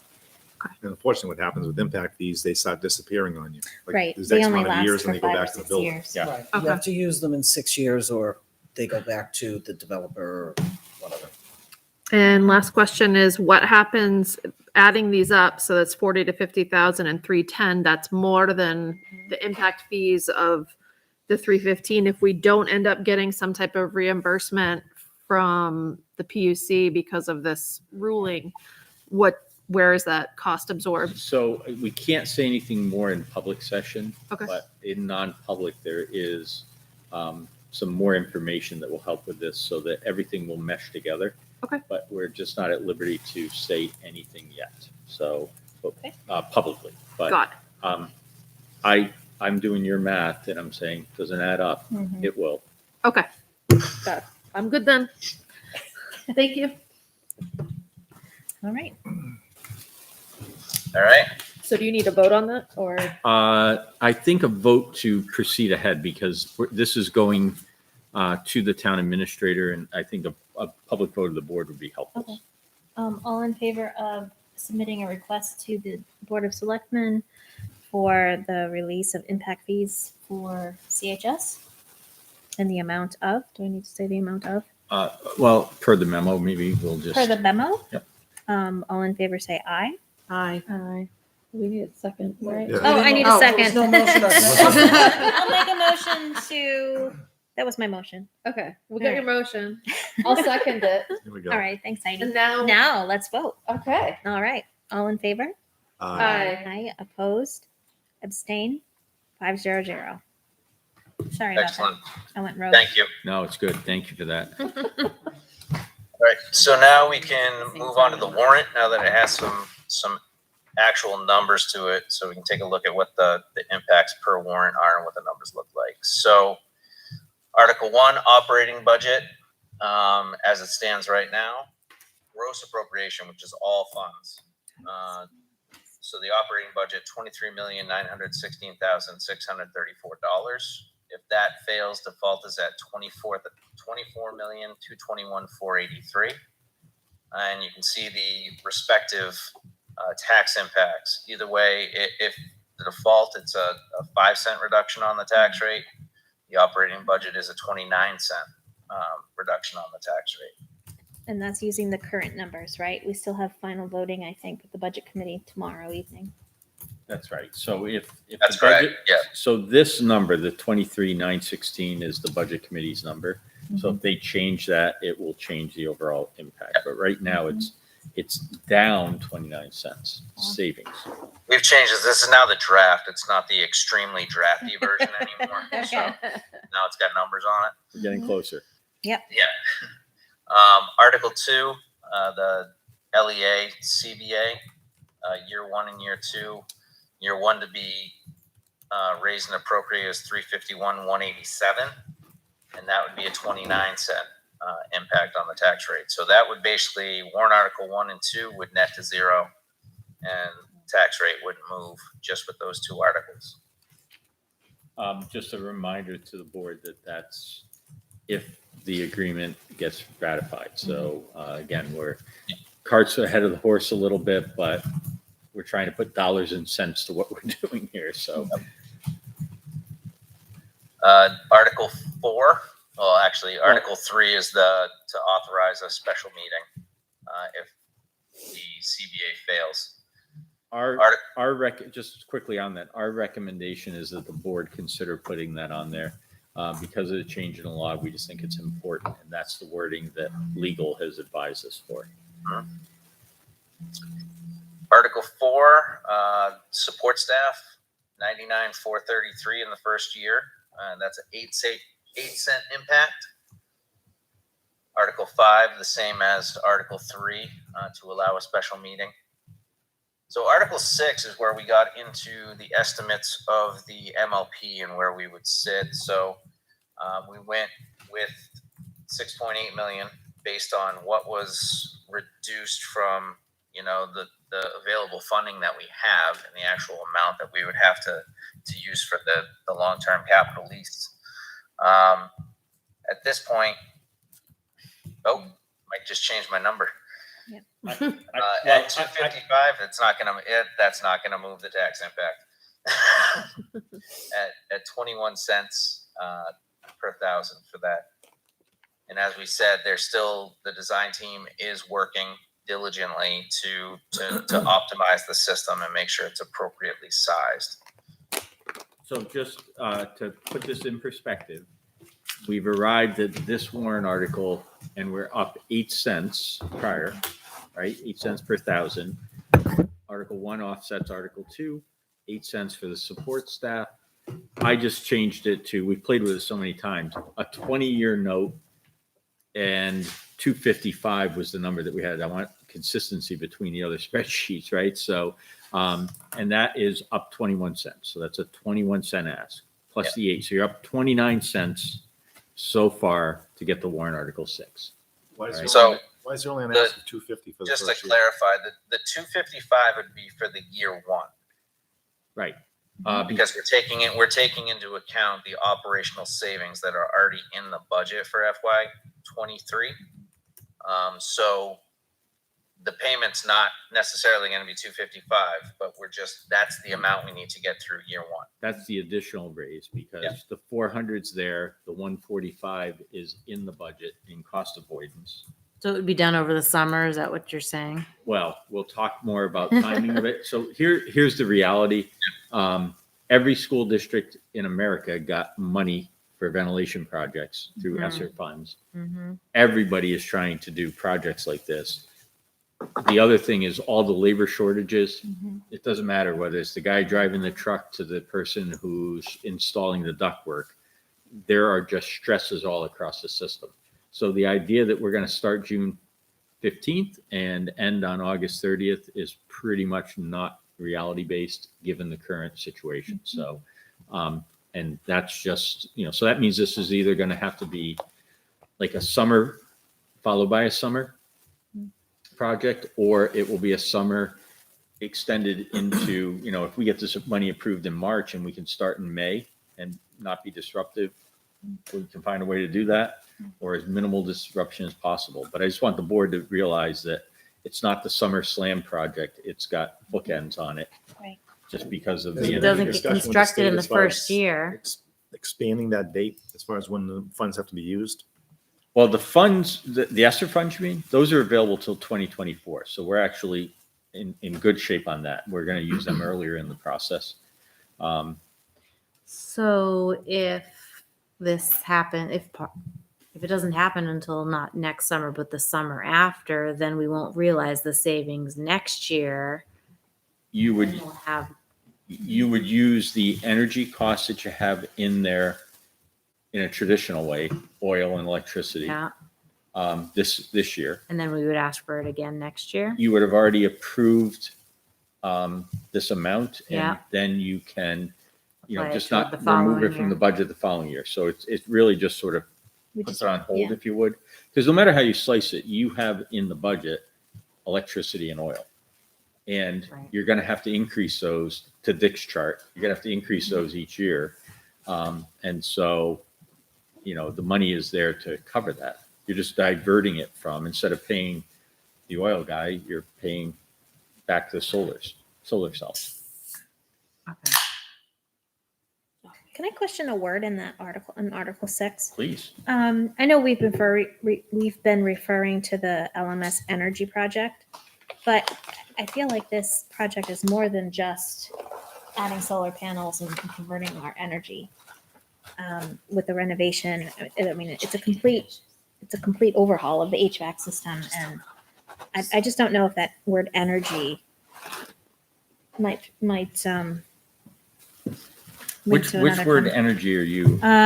So it's at the end of line 2 where it Oh, the says Litchfield Middle School energy project, including but not limited Right, to. I got you. Well, like 95% of it is energy, right?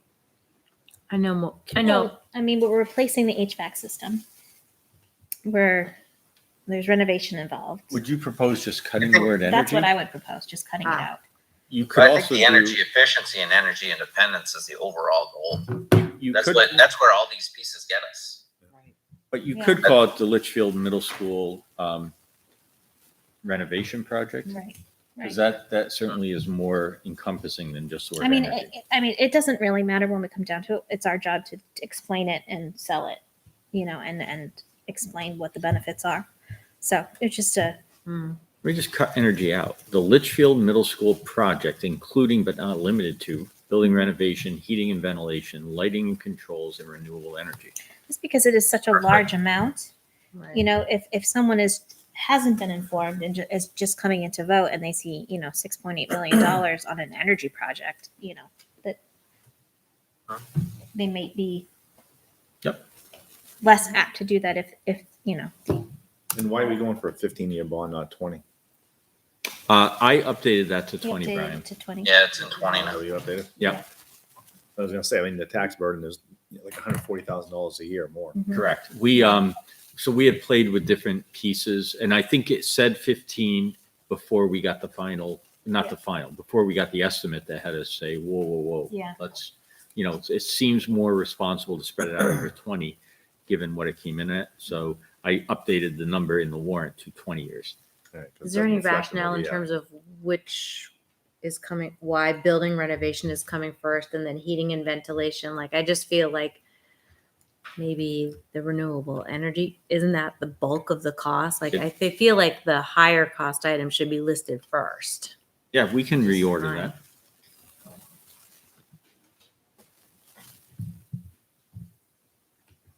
Okay. So we don't If need, somebody doesn't read about it, they'll at least think, okay, well, that's the first thing. Right. Yeah, we're gonna have to market this. We're gonna have to market this piece too, definitely with all the numbers we have and everything, and make sure we have a good, solid presentation for deliberative. Right. But as I said before, this is draft, and maybe they come up with something that brings it down a bit more to make it more favorable. But it's this is what we're working with now. So Yep. Whatever changes they make, it's still gonna be huge. So through Article 6, we're up 29 cents so far. Corey, do you want to walk through Article 7? We're providing the board two options on how to proceed with Article 7, which is the GMS project. So, Yeah. Corey? and based on the fact that we have some big articles, big asks on here. Me and Mike were looking at it and found it important to understand that we do have that capital improvement expendable trust that has $800,000 in it. Our initial purpose on that was to really use it towards working towards the GMS project.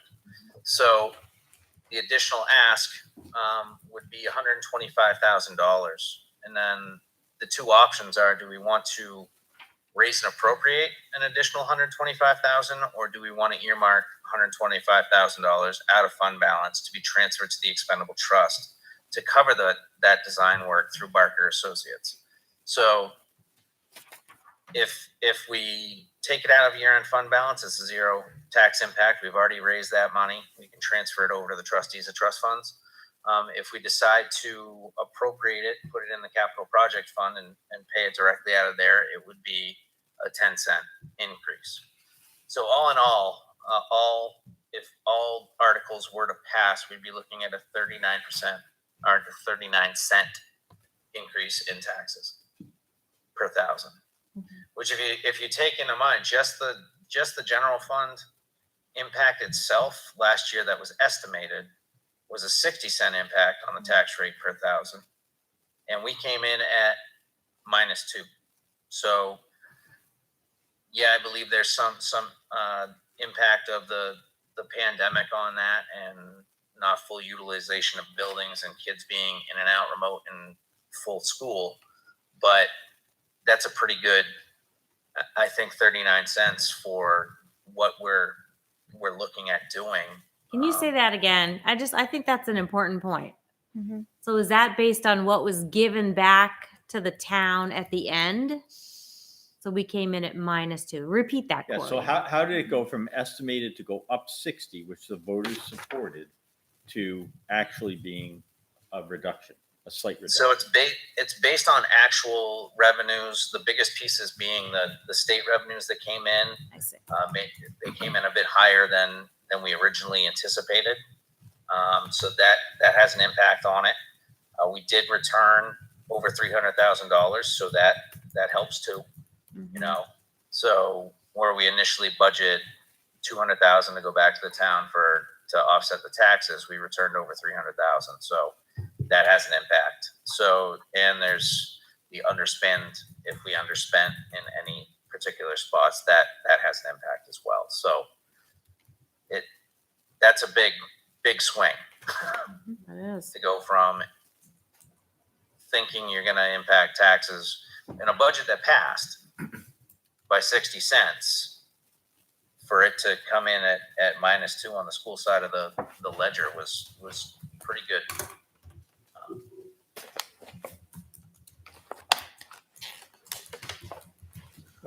Just in thinking about Article 7, so there is money in the capital expendable trust, right? My feeling is that we've asked the voters twice to put money aside toward GMS, 70,000 and then 100,000. This is asking for 125. My feeling is that going into a March 23 warrant article, and it's going to be a big dollar amount with a big tax impact. Yeah. We just have to say that out loud. That's what we're gearing toward. I think that this continual goodwill check in with the community and the community then giving us the feedback of, yes, keep going with it, because if we don't have a warrant article on here at all, because we just say, well, we've got this fund, I don't know that the community is with us and telling us to keep it up, right? They are when they come to sessions, but I think this is the broader look at everybody. So that's why I would advocate that whether we go option 1 or option 2, that we have an ask on there for it. And the 125 ask ties back directly to the capital improvement plan that was approved for the town. So we had put in for architectural fees, I think 70 the first year that they reviewed, and then 125 or 100, close amount, 100 and then 125. So they know that, I mean, this is part of the capital plan. They know that this is the direction we're going. And also, we could be asking for, we could put on there the full estimated architectural fees, which are higher than 125,000. And we have money in the expendable trust to offset a large portion of that already. And this would help us get to that end. We also, I think the board just has to acknowledge that with option 5 becoming more favorable, you now have, or do we have to purchase land? I mean, that's a question mark that's out there, right? So so you're looking at $800,000 in the account, but you could be looking at an expense that we would need to be prepared for, right? So all of these pieces play in to how to proceed on it. I do agree that we should have something on there so that, again, we can do a pulse check on the, the buy-in from the community. The question just seems to be, is it done with year-end funds or is it done with new taxation? Am I right on that? That is the the difference? question. Do you want to raise and appropriate new tax dollars, which will cost 10 cents per thousand? Right. Or do you want to say, we feel fairly confident that there'll be a fund balance at the end that we can use that for? So I'm going to just two other quick things while we're on it. I'm a little concerned, and you hinted at this with the budget committee, because there was a motion to cut $200,000 out of the special ed line. And I don't know what's going to happen with that. I said to Corey, are we making a mistake not putting a request to put money into the special ed? So the special ed trust fund has money in it. But if there's that kind of a cut made, do we need to build a bigger buffer? And I don't know the answer to that. I'm just tossing it out there that, what is the right amount to have on reserve, especially if you're looking at a cut of that nature. Now, the case has been made that it's been underspent. History shows that. But the case can also be made that it's probably the most unstable and least predictable part of the budget, right? So, And we made the response case that, yes, it's been underspent, but we've returned that amount plus and then some. most of the last Only, 10 I think years. 1 year that we Right. touched it. There was 1 year that we did not return All of it. more than the special ed Yep. underspent. So, I think they're going down a slippery slope if they're looking to cut that much money out of special ed. And so, again, this is a draft warrant article because tomorrow night we're presenting this to the budget committee with a deeper dive, into the explanation of how we're landing where we are. But I would say to the board, I think you've got to keep your options open if they take that kind of a cut. I know. Right.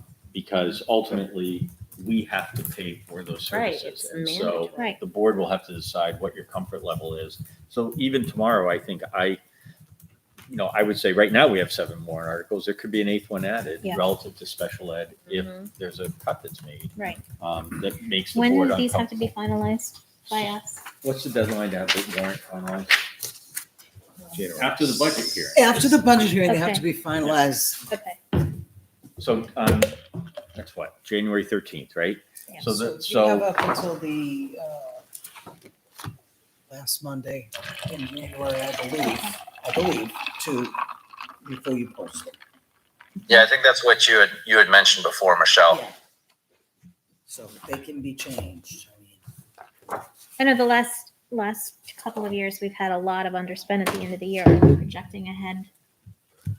well, as Corey said, the budget, he's already encumbered 93% of it. So, Okay. Yeah, you know, it's close. But don't forget the impact of the pandemic. I mean, yeah, we've had a lot of fund balance at the end of the year, but 1 year we were closed for 3 months, Right, and right. last year we were in and out. So Mhm. I think that's had a big impact on the amount of what we've had left over at the end. Okay. Any other questions or comments about the warrant articles? Or leanings one way or the other? Okay. So budget committee meets tomorrow night to go over these, right? Yeah, To right. review them. But they won't be voting on a recommendation until after the budget hearing, they won't, until they're finalized. right, they will, I think they may, I think I think they vote going into the budget hearing and then, They vote at the beginning of January, there'll be a meeting. and then they'll re-vote after the budget hearing if there's If there are something. any that- changes. After the board votes and the board of selectmen Okay. vote again. So So is the board gonna take any kind of a direction on Article 7 tonight, or gonna wait? well, that's what I was, So I'm we sorry, wait until after the budget. I Yeah. beat you to the chase, didn't I? yeah, so we'll wait until at least tomorrow night and revisit at our next meeting. I think that's a wise thing to do. All right. Thank you, Corey. If I could recommend too, because I did bring the default back as well, but what I would recommend as well is to see what direction the budget committee goes tomorrow night in certain things over the next couple meetings before we make any solid determination on the default. Are you okay with that, Mike? Yeah, I think right now we just need to know exactly where our budget lies. We, you know, we've been incredibly responsible with the budget we developed, I feel. You know, it's down 29 cents on the tax side because we've made cuts, and we've made the cuts in order to have the other projects be something that the public can, we can't just keep asking for more. And so we've asked for less in one area so that we can gain the items that we desperately need. But we still have to see what the final number is, and we're not in control of that final number. So I think we have to keep our options open and on the table until we know where that lands. So I would say the same thing with the default. The board sets the default budget, not the budget committee. And you can read Corey's comments and how he got to where he got, but ultimately it's your default budget. Yeah. Okay. Thank you, Corey. Thank you. All right, that brings us to committee reports. I'm gonna, if you don't mind, I'll start with budget committee. We met last week. As Dr. Jetty mentioned, there were some additional reductions proposed. Only for just over $14,000 in reductions were made this year. There were a lot of comments about what a lean budget we presented, and that the process has gone very much more smoothly than in the past. With that said, I think bottom line reductions are up for tomorrow's meeting. And there was a great deal of discussion about the handshake agreements. So we discussed that, and I did say that I would, bring it up again at the board meeting.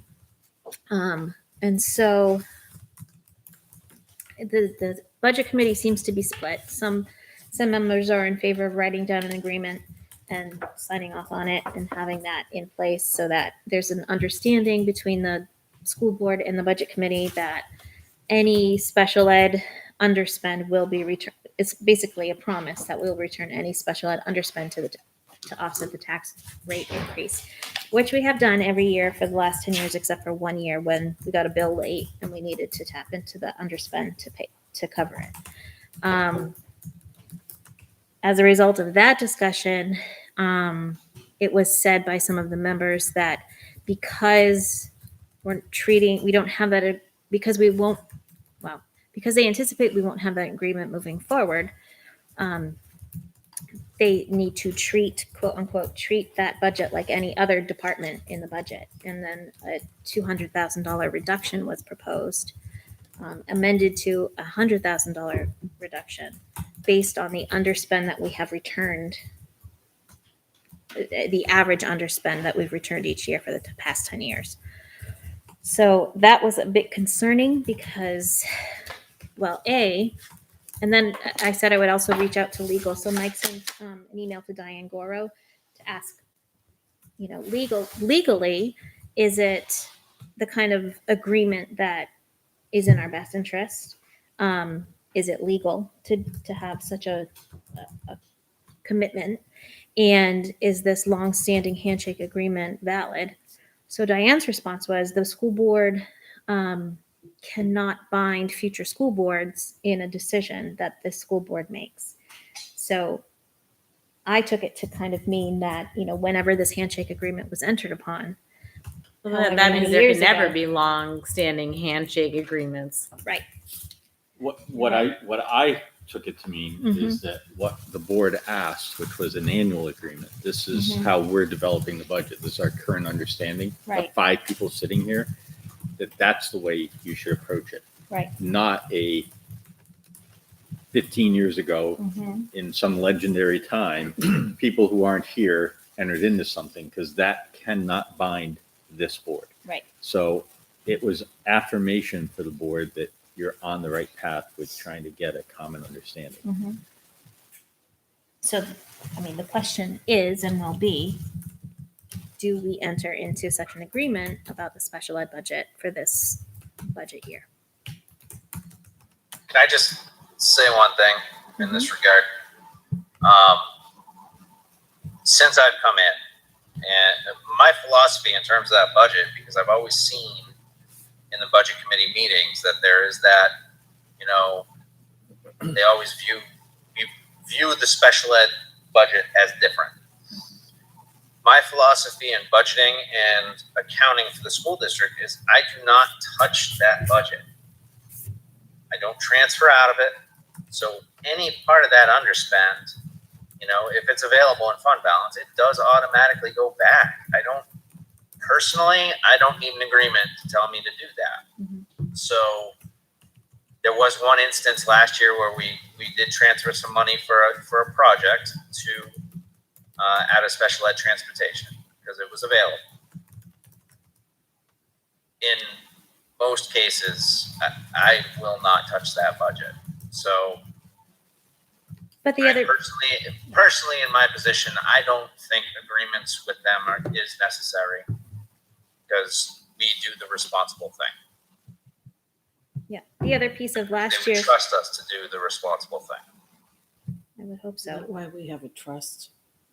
That We do have the we have a expendable backup trust plan? fund if it is, you know, if we do Yeah. need to tap into it. And that was part of the reasoning for Mhm. having the reductions, you know, that they said basically you know, we spend about 80% of that budget. So historically, it makes sense that, you know, I think we were returning $200,000 to $300,000 a year out of that particular department, except for 2 years. Well, actually, last year we did transfer the money out, but we returned more than we took out of that underspend. So So- we have something to fall back on. And we do have a reserve fund. Yeah. That's good for you. So that's just the conversation ongoing. If we do, you know, if they decide that they do want to enter into agreement, oops, sorry, Tara's quacking. If they decide that they would like to pursue an agreement, then I would bring that back and we would have to vote on that particular agreement for just this budget. And I would do that.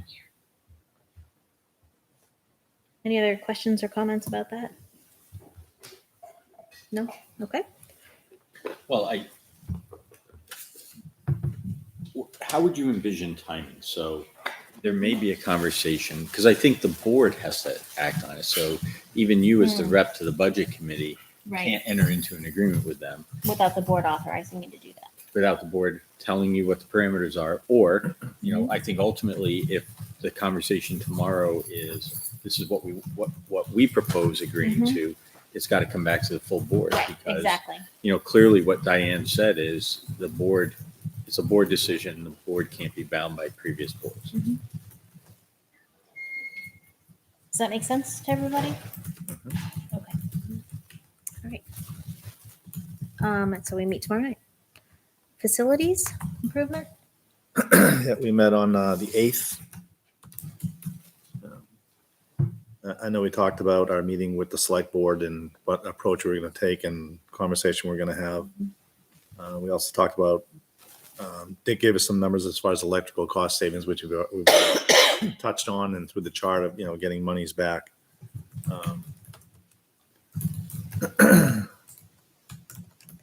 And he talked about the payback with rebates was about 3.5 years as far as lighting. And he gave us some other numbers as far as return on investment. So really a lot of it was just money savings through the electrical work that would take place at both CHS and LMS for lighting. Is it electrical work or is light bulbs? Light bulbs. Well, it's Bulbs. lamps. It's removing the ballast and the Oh, really? Yeah. Interesting.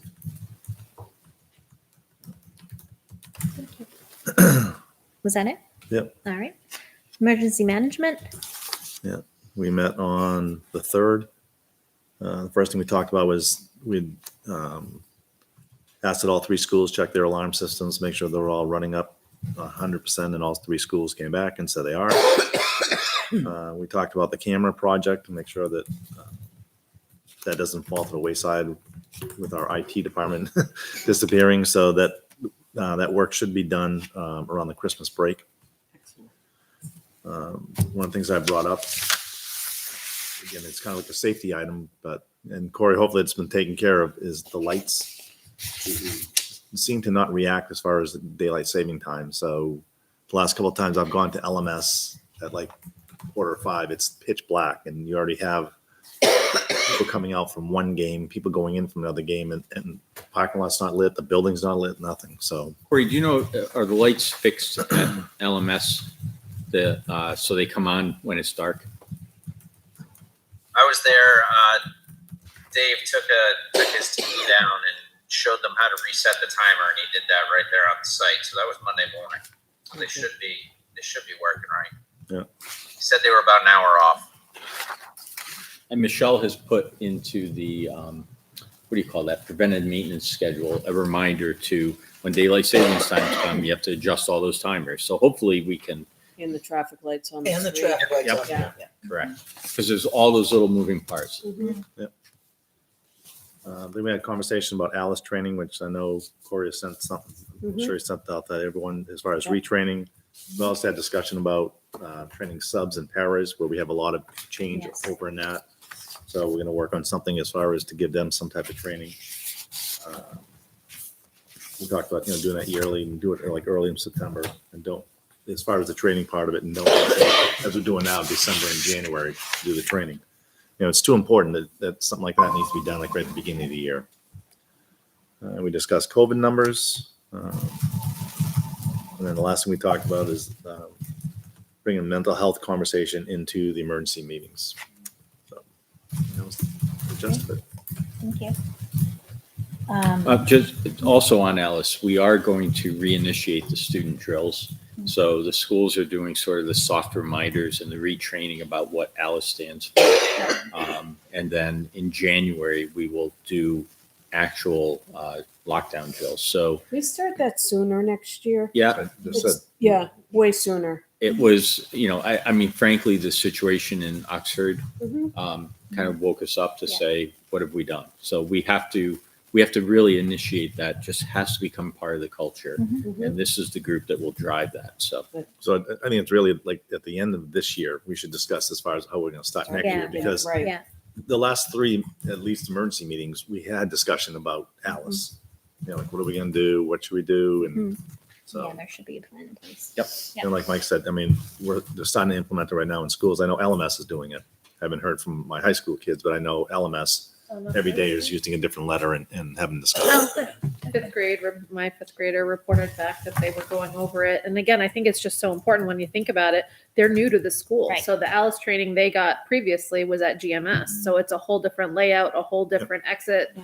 that they need to learn. Same thing with having a freshman at CHS. It's a whole different. So I'm really glad it's getting done. Jen's Thank you. very well versed in the whole Alice protocol and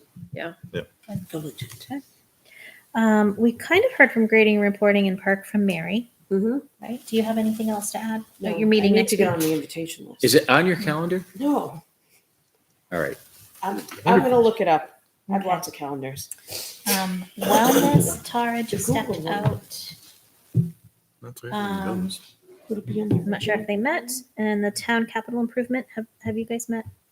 The town capital improvement, Brian? No, right now they're slated for January. They're Okay. going to try to get a date in January. Okay. Just on capital improvement, although the committee hasn't met, Corey hinted at this, the 125,000. We went back to the grid that was approved and we aligned with it, right? So believe it or not, it says $300,000 for a warrant article for kitchen improvements. It's on the Oh. grid. It's on the grid. So it came in at 375, but the point is it was a planned warrant article. So Yeah. now it's rolled into a $7 million project. Right. But it also had $1.2 million in work that needed to be done relative to the ventilation system. So it was on there. So it's on there. So we're on not, track. it actually was one of those, The numbers are higher. hey, let's go Yeah. back and take a look. And we're like, we actually are on track with everything that we planned. It's just the numbers are higher. Yeah. Brian's spot on right about And that. just to expound on what Mike is saying, we also scheduled for 3 years over 1.2, 1.4 million for the energy and ventilation. So Yep. that's it totaled up to a little over 4 million. Hmm. So it kind of segues into that. I Yeah, mean, it's- it may not align with it totally cost wise, but it shows us that we are on track with it. That's right. Well, at least we're on track and moving forward. We're trying to be. Yeah. Okay. Old business, we have the IHB class size policy for second reading.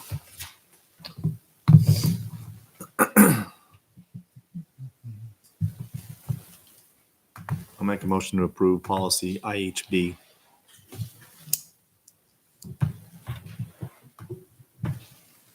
A second.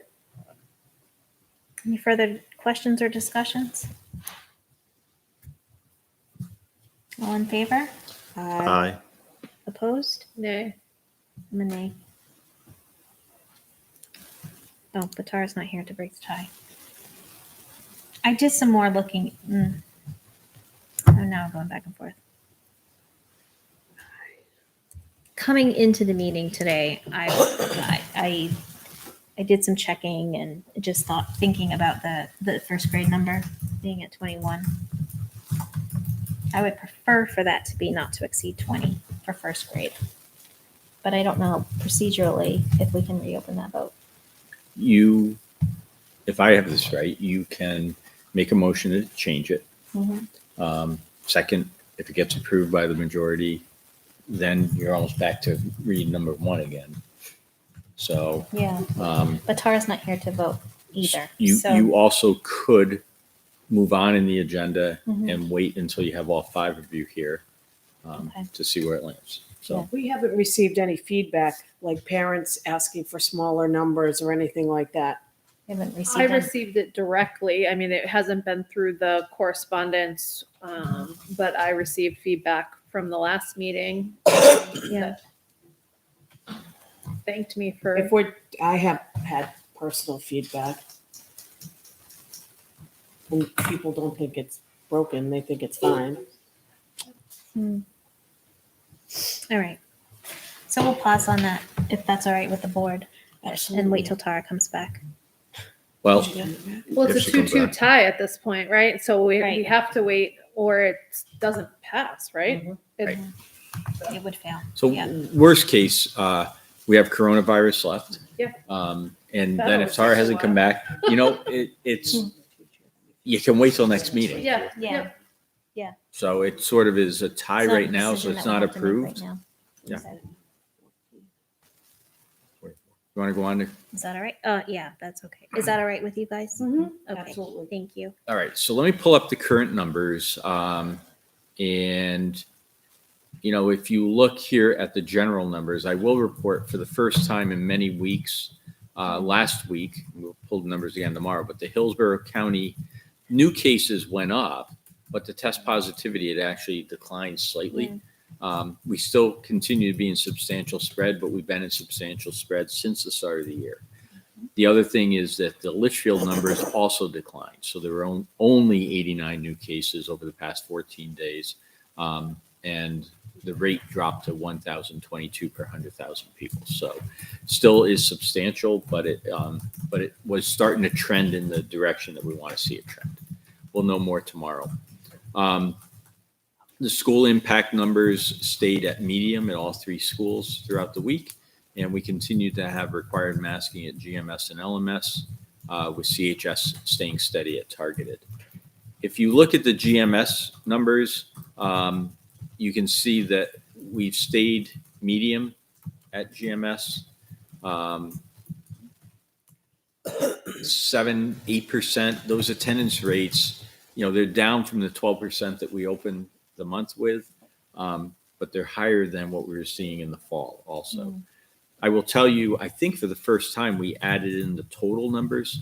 So we now know that there are 10 different staff members, 10 unique staff members who have tested positive this year. Currently, 2 of them are out because that's the number that's in that column. And there are 29 unique students who have tested positive this year at GMS. Shifting over to LMS, and remember, I said that the LMS numbers are the ones that alarm me the most. So you can see that the last 2 days we have been at high. We've exceeded 14%. Although I have to double check that because it might actually be 15%. So it might not be high today. I have to go back to the grid and see what we had as the high. It's 7%. And I can't remember if it was 14 or 15. but we're close, no matter how you slice it. You'll also see that there are 12 different staff members at LMS. So two more than what we had at GMS, and 65 students, double the number of students have tested positive at LMS. I will also tell you from a conversation I had today with Principal Grantham, I reached out to a father who was very frustrated with the school. Emotions are running high right now. People are frustrated by what is happening, and the action that we're taking. We're doing our best to follow the guidelines. We're doing our best to be fair and consistent as cases pop up. But people are frustrated by what is happening with the numbers at this stage. Shifting over to CHS, CHS from the beginning has had the better attendance rate numbers. They continue to be low this week, 6%. So we've been under the 7% each day this week. And there we have a grand total of 7 positive staff.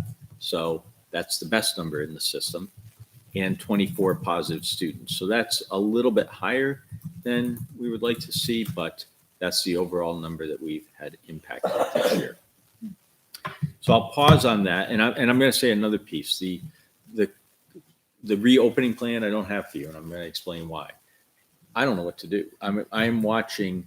I mean, as much as I start to think I have a bearing on it, and then I'm watching these numbers and I'm saying, the news on Omicron, I'm like, I don't know what to do at this point. So what I'm going to suggest is that let's see what happens after the new year. We come back on January the 3rd.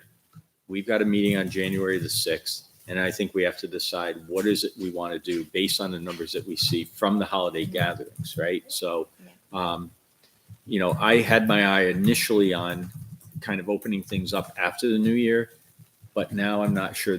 In fact, I don't feel that's the right thing to do. No. Then I have my eye on Martin Luther King weekend because we're waiting for 2 weeks after. And by then we've had the opportunity for everybody 5+ to have a vaccine. So I'm like, maybe that's the point that we can actually make a decision. I'd love to get out of mandatory masking, but right now the numbers don't support going that direction. And so I'm afraid of opening something up further until we have a better. Well, and hopefully by then we'll have a better handle on what Omicron means for the U.S. I mean, we know what it means in South Africa and in Africa, but What does it mean there? And well, the early reports I'm getting are that it's more likely to spread, But not mild. but Mild. milder like the cases. flu. But then they had it. But then they had a number, Liz, last night that concerned me, just in terms of like 33% of fully vaccinated, boosted people can get Omicron. Like it's Yeah. breaking through. Mild.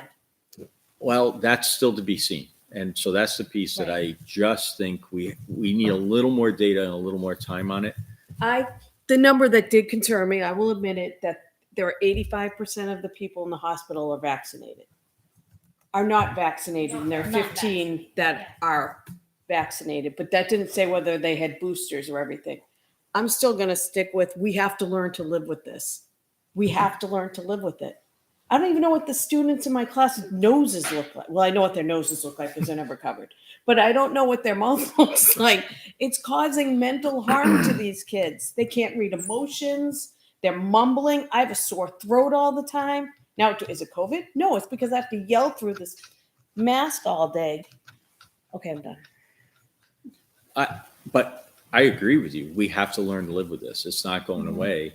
Right now, that's the other piece is today, the nursing shortage is hurting us severely. Oh, yeah, like the teaching shortage. It's there. It's a real thing. It's absolutely real. And, the influenza numbers, the number of people who are sick with the flu, now they're testing negative, which is the good news. They're still sick with the flu. So we're just struggling with a lot of stuff in the schools right now. But we're going to send kids home with the flu, and they're going to come back because they don't have COVID. Because Well, they tested negative. They should be home. if they're sick, they should. They should be home because they're sick, right? So if they have symptoms, they should be home, and until the symptoms improve and they have a negative test. Not a home test, though. Correct. Yep. we have asked from the beginning for the medical professional test so that we know it's reliable and valid. We know that it was administered to the individual in a manner that the test is designed to get a valid result. I talked with a nurse today who said that the scenario was 2 positives on home tests, 2 negatives on the PCRs. And the state finally said, do a 3rd PCR, and if that's negative, ignore the home test. Seriously? Yeah, because they said that's more reliable. The PCR is more reliable than the home. So these were positives on the home that were being overridden by the PCR.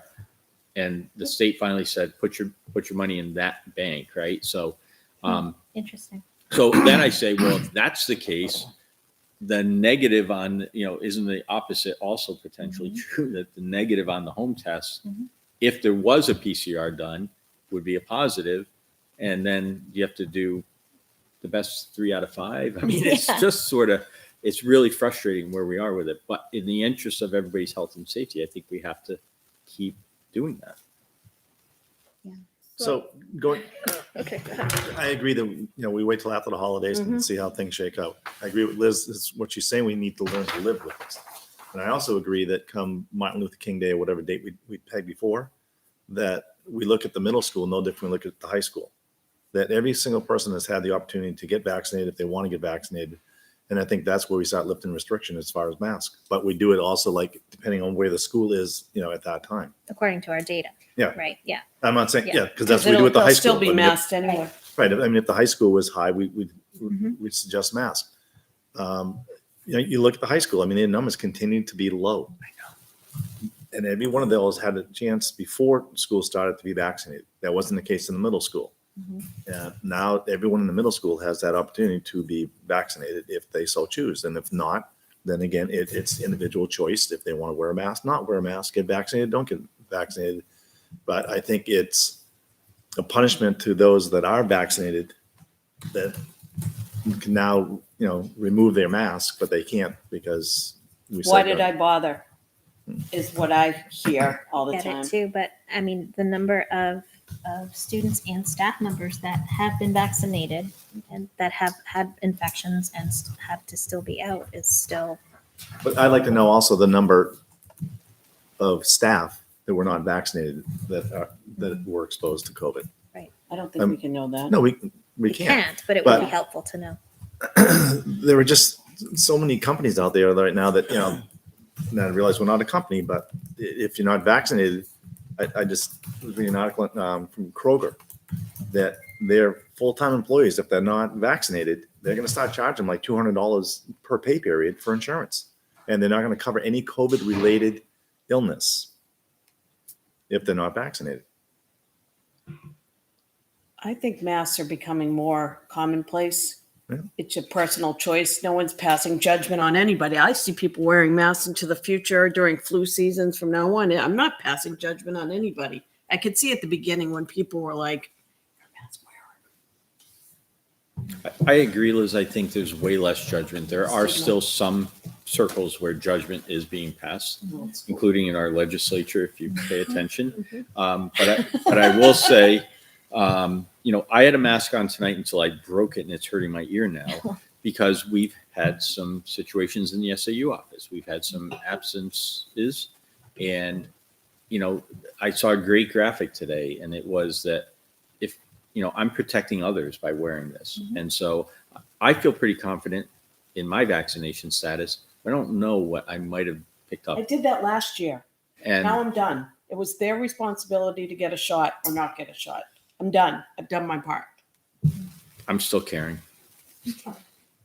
It's a tough, I don't know. I'm doing my best to find that balance. Well, it's difficult now too, is that so many people that are fully vaccinated are still coming down with it. But are they sick? Are they in the hospital sick? All of them?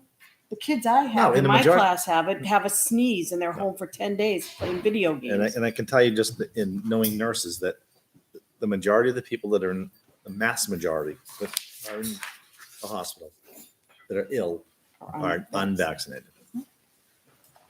So I have a couple of questions or things. And they're going to seem contradictory, so bear with Welcome me. to COVID. You say that first, it's okay.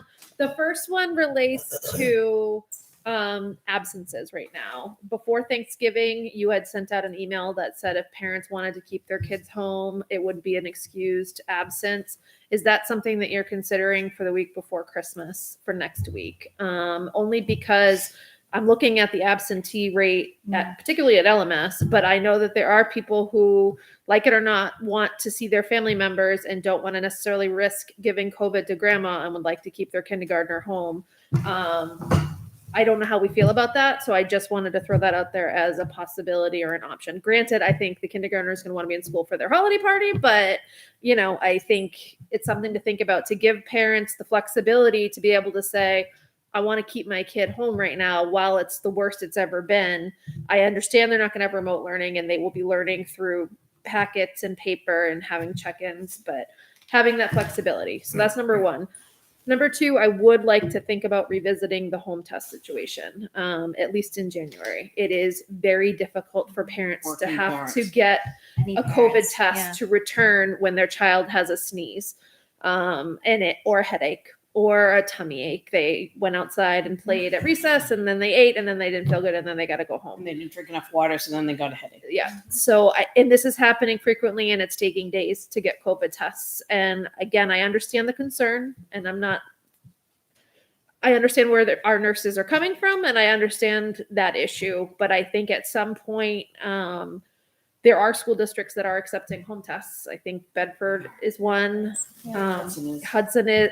There are different districts. And so I guess what I'd love to see, if you have the time, I know you don't, but data on, are their rates much higher than ours? Are we in line with the schools that are accepting the home tests? Because I do believe that will make things a little bit easier on families. So why do we not accept home test?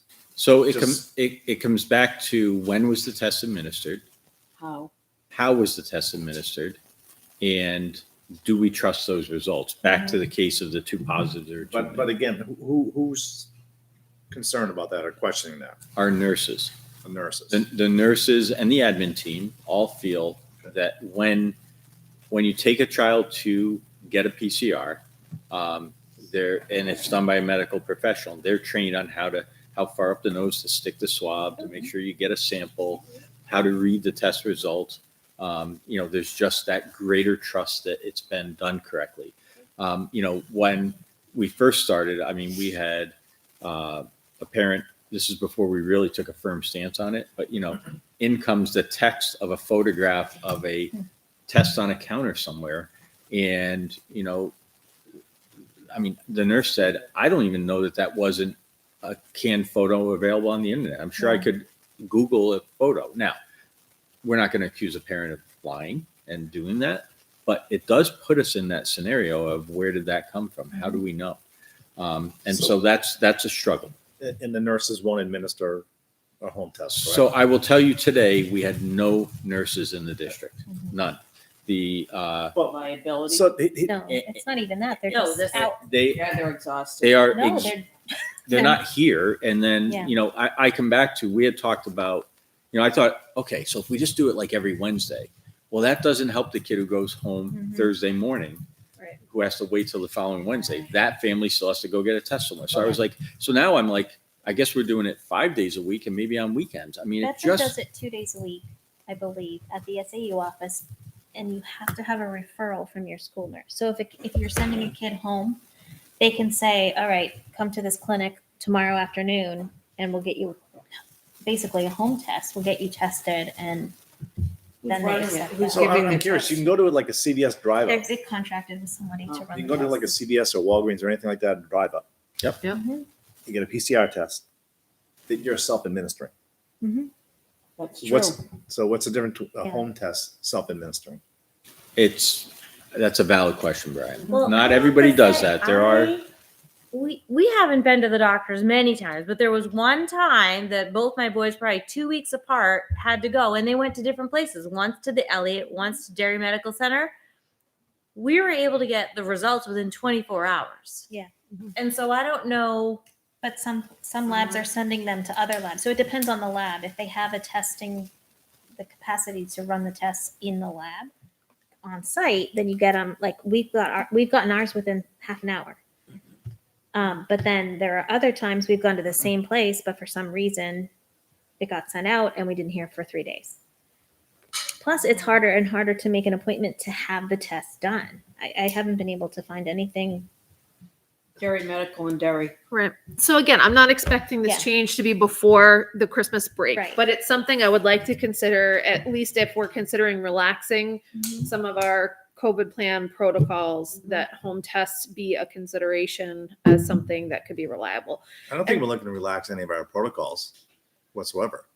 It just, the only thing that we're looking to change is that LMS, the requirement for mask come a certain date because that entire group has had the opportunity to get vaccinated. Same So thing has for GMS, GMS. except for the preschoolers, right? And Yeah. they're in a it's 5 and up. self-contained And they're in state, self, so- Yeah. so I mean, I think it's Okay. all the schools. So I So think, it's 5 years now. Yeah. Yeah. so I mean, I do consider that a relaxation, whether it's, it is or not. So my last question or point that I'm concerned about, and you've raised it already and you already brought it up and you beat me to it, but is the nursing situation. And I understand we're not the only district that's dealing with this, but to not have a single school nurse at any school, and I am hearing repeated stories of students going to the nurse not being there, them not knowing where to go if they, because no one's in there. So I'm assuming there should be some sign that says go see whoever. There is at the high school. I know for a fact that direct students to the main office. The problem I heard was LMS. Okay. That there is not a school nurse at CHS at prime times to give out medicines, medications, that they have to go to administration in order to have that distribution of their medication. There's just a lot of issues in terms of not having nursing coverage, and I don't know what to do about that. And I hate to just bring up a problem and say fix it, but we have 3 temp agencies. We call them every day. Now today there was a promising exchange from, I think, another temp agency that said I might have some people available. The other piece is I'm looking for all sorts of alternatives. So I've had a conversation with the fire chief.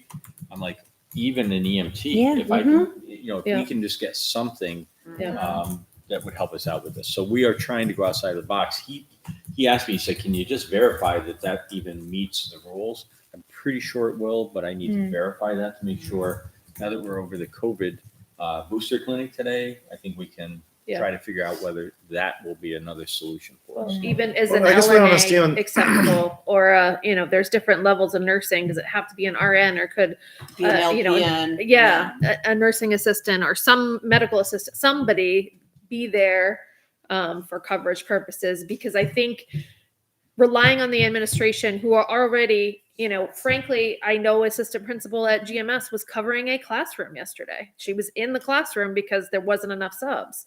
And so, but then to also expect that person to be then covering for the nurse, and I don't know if she was out yesterday or not, but it's a dominoes that are slowly falling down. And I know this, and I know that it's happening in other districts. It's not unique to us, but I feel like we need to start. I would like to figure out a creative way to help resolve this, and I don't know what that is, but I'm hearing a lot of parent concerns. So I figured I'd share that. If it helps parents to know, I've had communication with the fire department, because frankly, 911 is a higher priority at this point just because of the situation. So I have alerted them, like, if you get the call, we're in a pinch. We're absolutely in a pinch. So one of the things you said, kids going to the nurse's office and no nurse there. Why would a teacher be sending a child to the nurse if the teacher should know there's no nurse? They don't necessarily know if there's a sub in for the nurse that day, though. Well, they should know. I mean, if you physically don't have a nurse or anyone substituting, then they should know that, and don't send a kid to the nurse's But office. if you have a kid coughing and sneezing and feeling miserable and has a fever, I mean, what do? You can't just keep them in the classroom because they're I exposed. would say keep them in the classroom, but don't send them to an office that there's no one there. Yeah. I mean, I think the other issue too is that there is coverage from other nurses in buildings covering, and it's not exactly sure when those coverage hours are happening. So if the teacher doesn't know that the Then they should have CHS nurse is Just about over. every class has a parent and have the para escort the child down to the office. Don't We send have to them. call ahead before we Yeah. send anyone You to don't a just don't nurse, send make sure someone. someone's there.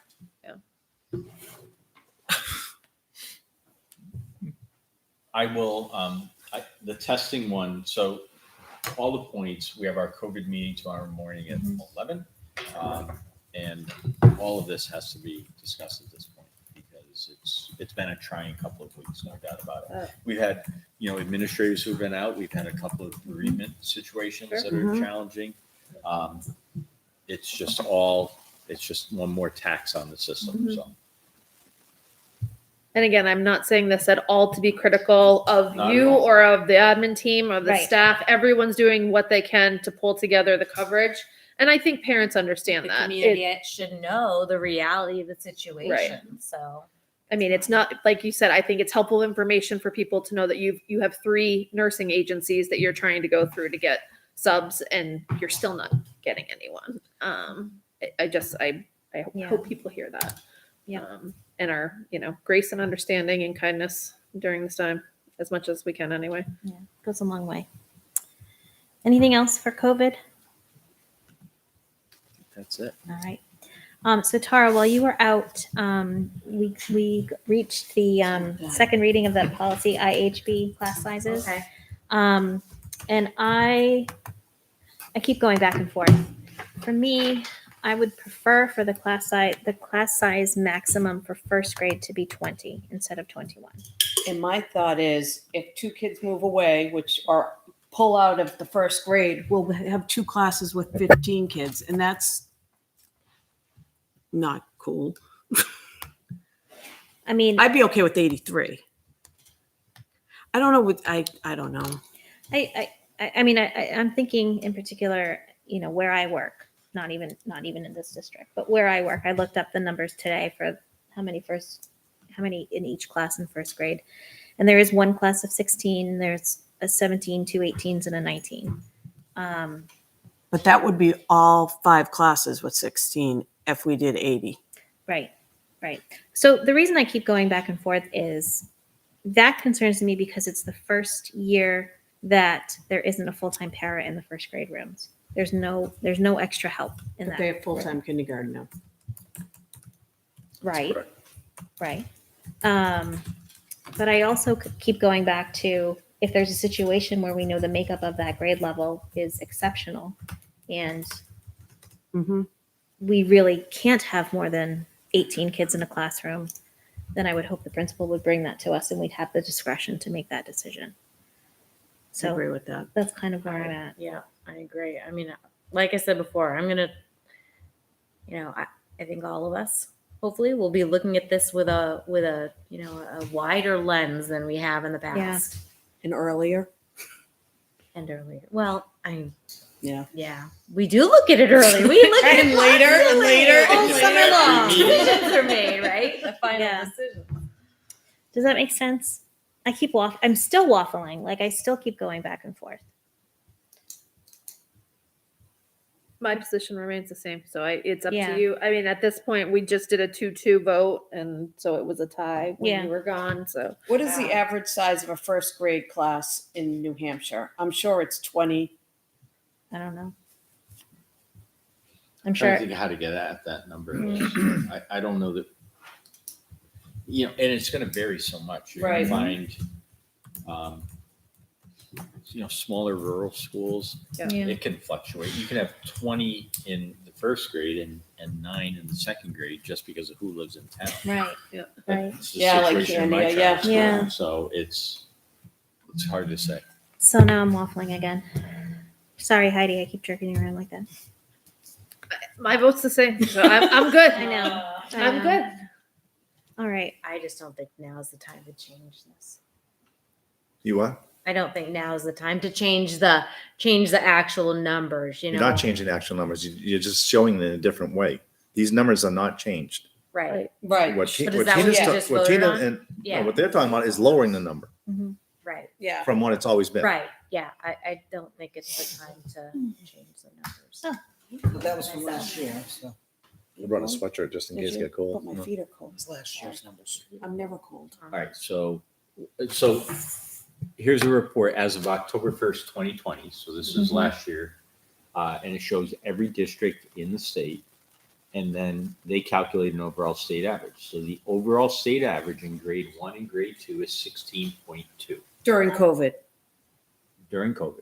What was it? What is They're it still in in- 18? Well, But you there's- gotta You find can another see, you report. can see a lot. How many We don't kids are have homeschooled? the updated one, but you can see that majority, a lot of the districts are high. Like Mike was saying, some are low. Yeah, I mean, I'm looking at Bath. Yeah. Where's Bath? Right. Yeah. Bath is south What about of our Littleton. peer, what Oh, about you know our that? peer cohort? I Another could go through. I analysis. mean, Who is Yeah. our peer? Is that Bedford like is Pelham seven- and That's Bow? that's the entire student population. right. Oh, okay. Bedford is 17.3, Mhm. right? So they're a little above the average. Hang on, let me get to. Bow, hang on, don't move it. So what would our Bow average have is been last year? 18.8, so that's higher than the average, Lower than ours. but lower than ours. Well, you're comparing it to the not to exceed. That what's our average? Do you know what I mean? We're getting to that. 12. What's another one? Well, so go scroll down to Litchfield, just so we know what Yeah. our number is on Yeah. this report. Yeah. So This you're report. comparing apples to apples, our number is 18.3. Okay, so apples to apples, 18.3. Even without Higher messing than with the Bedford, numbers. lower than Bow. Mhm. Who else For you last want to year. know about? Who else is in- Hudson was 16.7.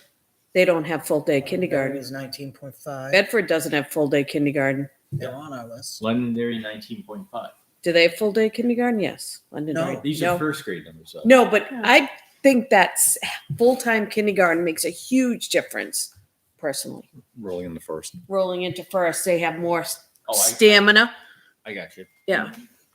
Who else? Londonderry doesn't have it. Can't remember. I thought Hudson was the only one around here. I'm sorry, I belabored this. Pelham, go to Pelham. I think you like talking about it. Yeah. You don't want it to go away. Pelham is at 18.3. This is my favorite Pelham is debate. Right where we are. 18.3. And isn't that our peer cohort? That's what Yeah. I'm trying to do Yeah. from memory. Yeah. Sunapee is one of ours. isn't it? Sunapee. But they're small. But that's made up of 3 towns, isn't it? Warner. So are we ready to London. vote? 13.8. Yeah, I'll call the vote. I'll call the vote. All in favor of changing the maximum requirement for first grade only to 20 students rather than 21, say aye. Wait, what? Wait a minute, you That's a didn't even different make a motion. motion. Oh yeah. Hold it. Oh, I gotta think about this. So the motion on the I'm like, floor is to I approve the blacked out for a policy. second. Right. Yeah. Liz made it. It failed. Okay, So It failed. So it has Failed, to- the so motion now has it to be brought up needs again. to be made again with a full group. it Okay. failed because Tara weighed in on it? no, No, Tara off doesn't on hear. the She final wasn't here. vote for Tara. Yeah, I just went right to the vote. What? So I'll make a motion. But we did make, we did vote. So now Oh, someone else it was a has, Full vote. someone else has to make a motion for either approving the policy or changing the numbers on the policy. So I'm going to make a motion to change the number for first grade only, the maximum number to 20 instead of to 21. I will second that. Okay. Any further discussion? All in favor? Aye. Aye. Opposed? Aye. Abstain? Fails 2-3-0. So now someone needs to make a motion to approve the approve it, policy. the policy. Looking at you, Brian. I can't make the motion. I already made the motion. It failed. Yes, you can. Liz, make the Okay. motion. Sure you can. All right, I'll make a motion to approve policy IHB. I second. Again. We've all forgotten how to do this. All right, all in favor? Aye. Opposed? Me. Aye. Abstain? So passes approved for second reading. 3-2-0. That was difficult. Sorry, everybody. I'll make it up to you, I promise. We've I talked about lost track COVID of way time longer. too, so Okay. that's good. Oh, that lady's All right, doing so we it. now, It's done. it's done. There's not a third reading? Don't make Do you want to make a motion to have a third reading? Committee report? So it's on every We have to agenda. change that policy first. All right. Any questions on the manifest? Anything on the manifest? No, it looked good. Okay. Nobody's here for public input. You want me to check Let's the? check the Google, see if someone's Sure, there. go ahead. Google. While you're doing Google. that, I will make a Hey, motion to Grandpa. go into non-public. The dismissal, promotion, or compensation of any public employee, or the disciplining of such employee, or the investigation of any charges against him, unless the employee affected 1 has a right to a meeting, and 2 requests that the meeting be open, in which case the request shall be granted. B, the hiring of any person as a public employee. C, matters which, if discussed in public, would likely adversely affect the reputation of any person other than a member of the body or agency itself, unless such person requests an open meeting. Brian? Are we gonna check the Google first? We We did. Oh, We waved I'm very at efficient. himself. I'm shutting it down. yes. Yes. Yes. Liz? Tara? Yes. And Heidi? Yes. And I'm a yes. With that, we'll go into non-public. 8 o'clock. Have a great holiday and a good night.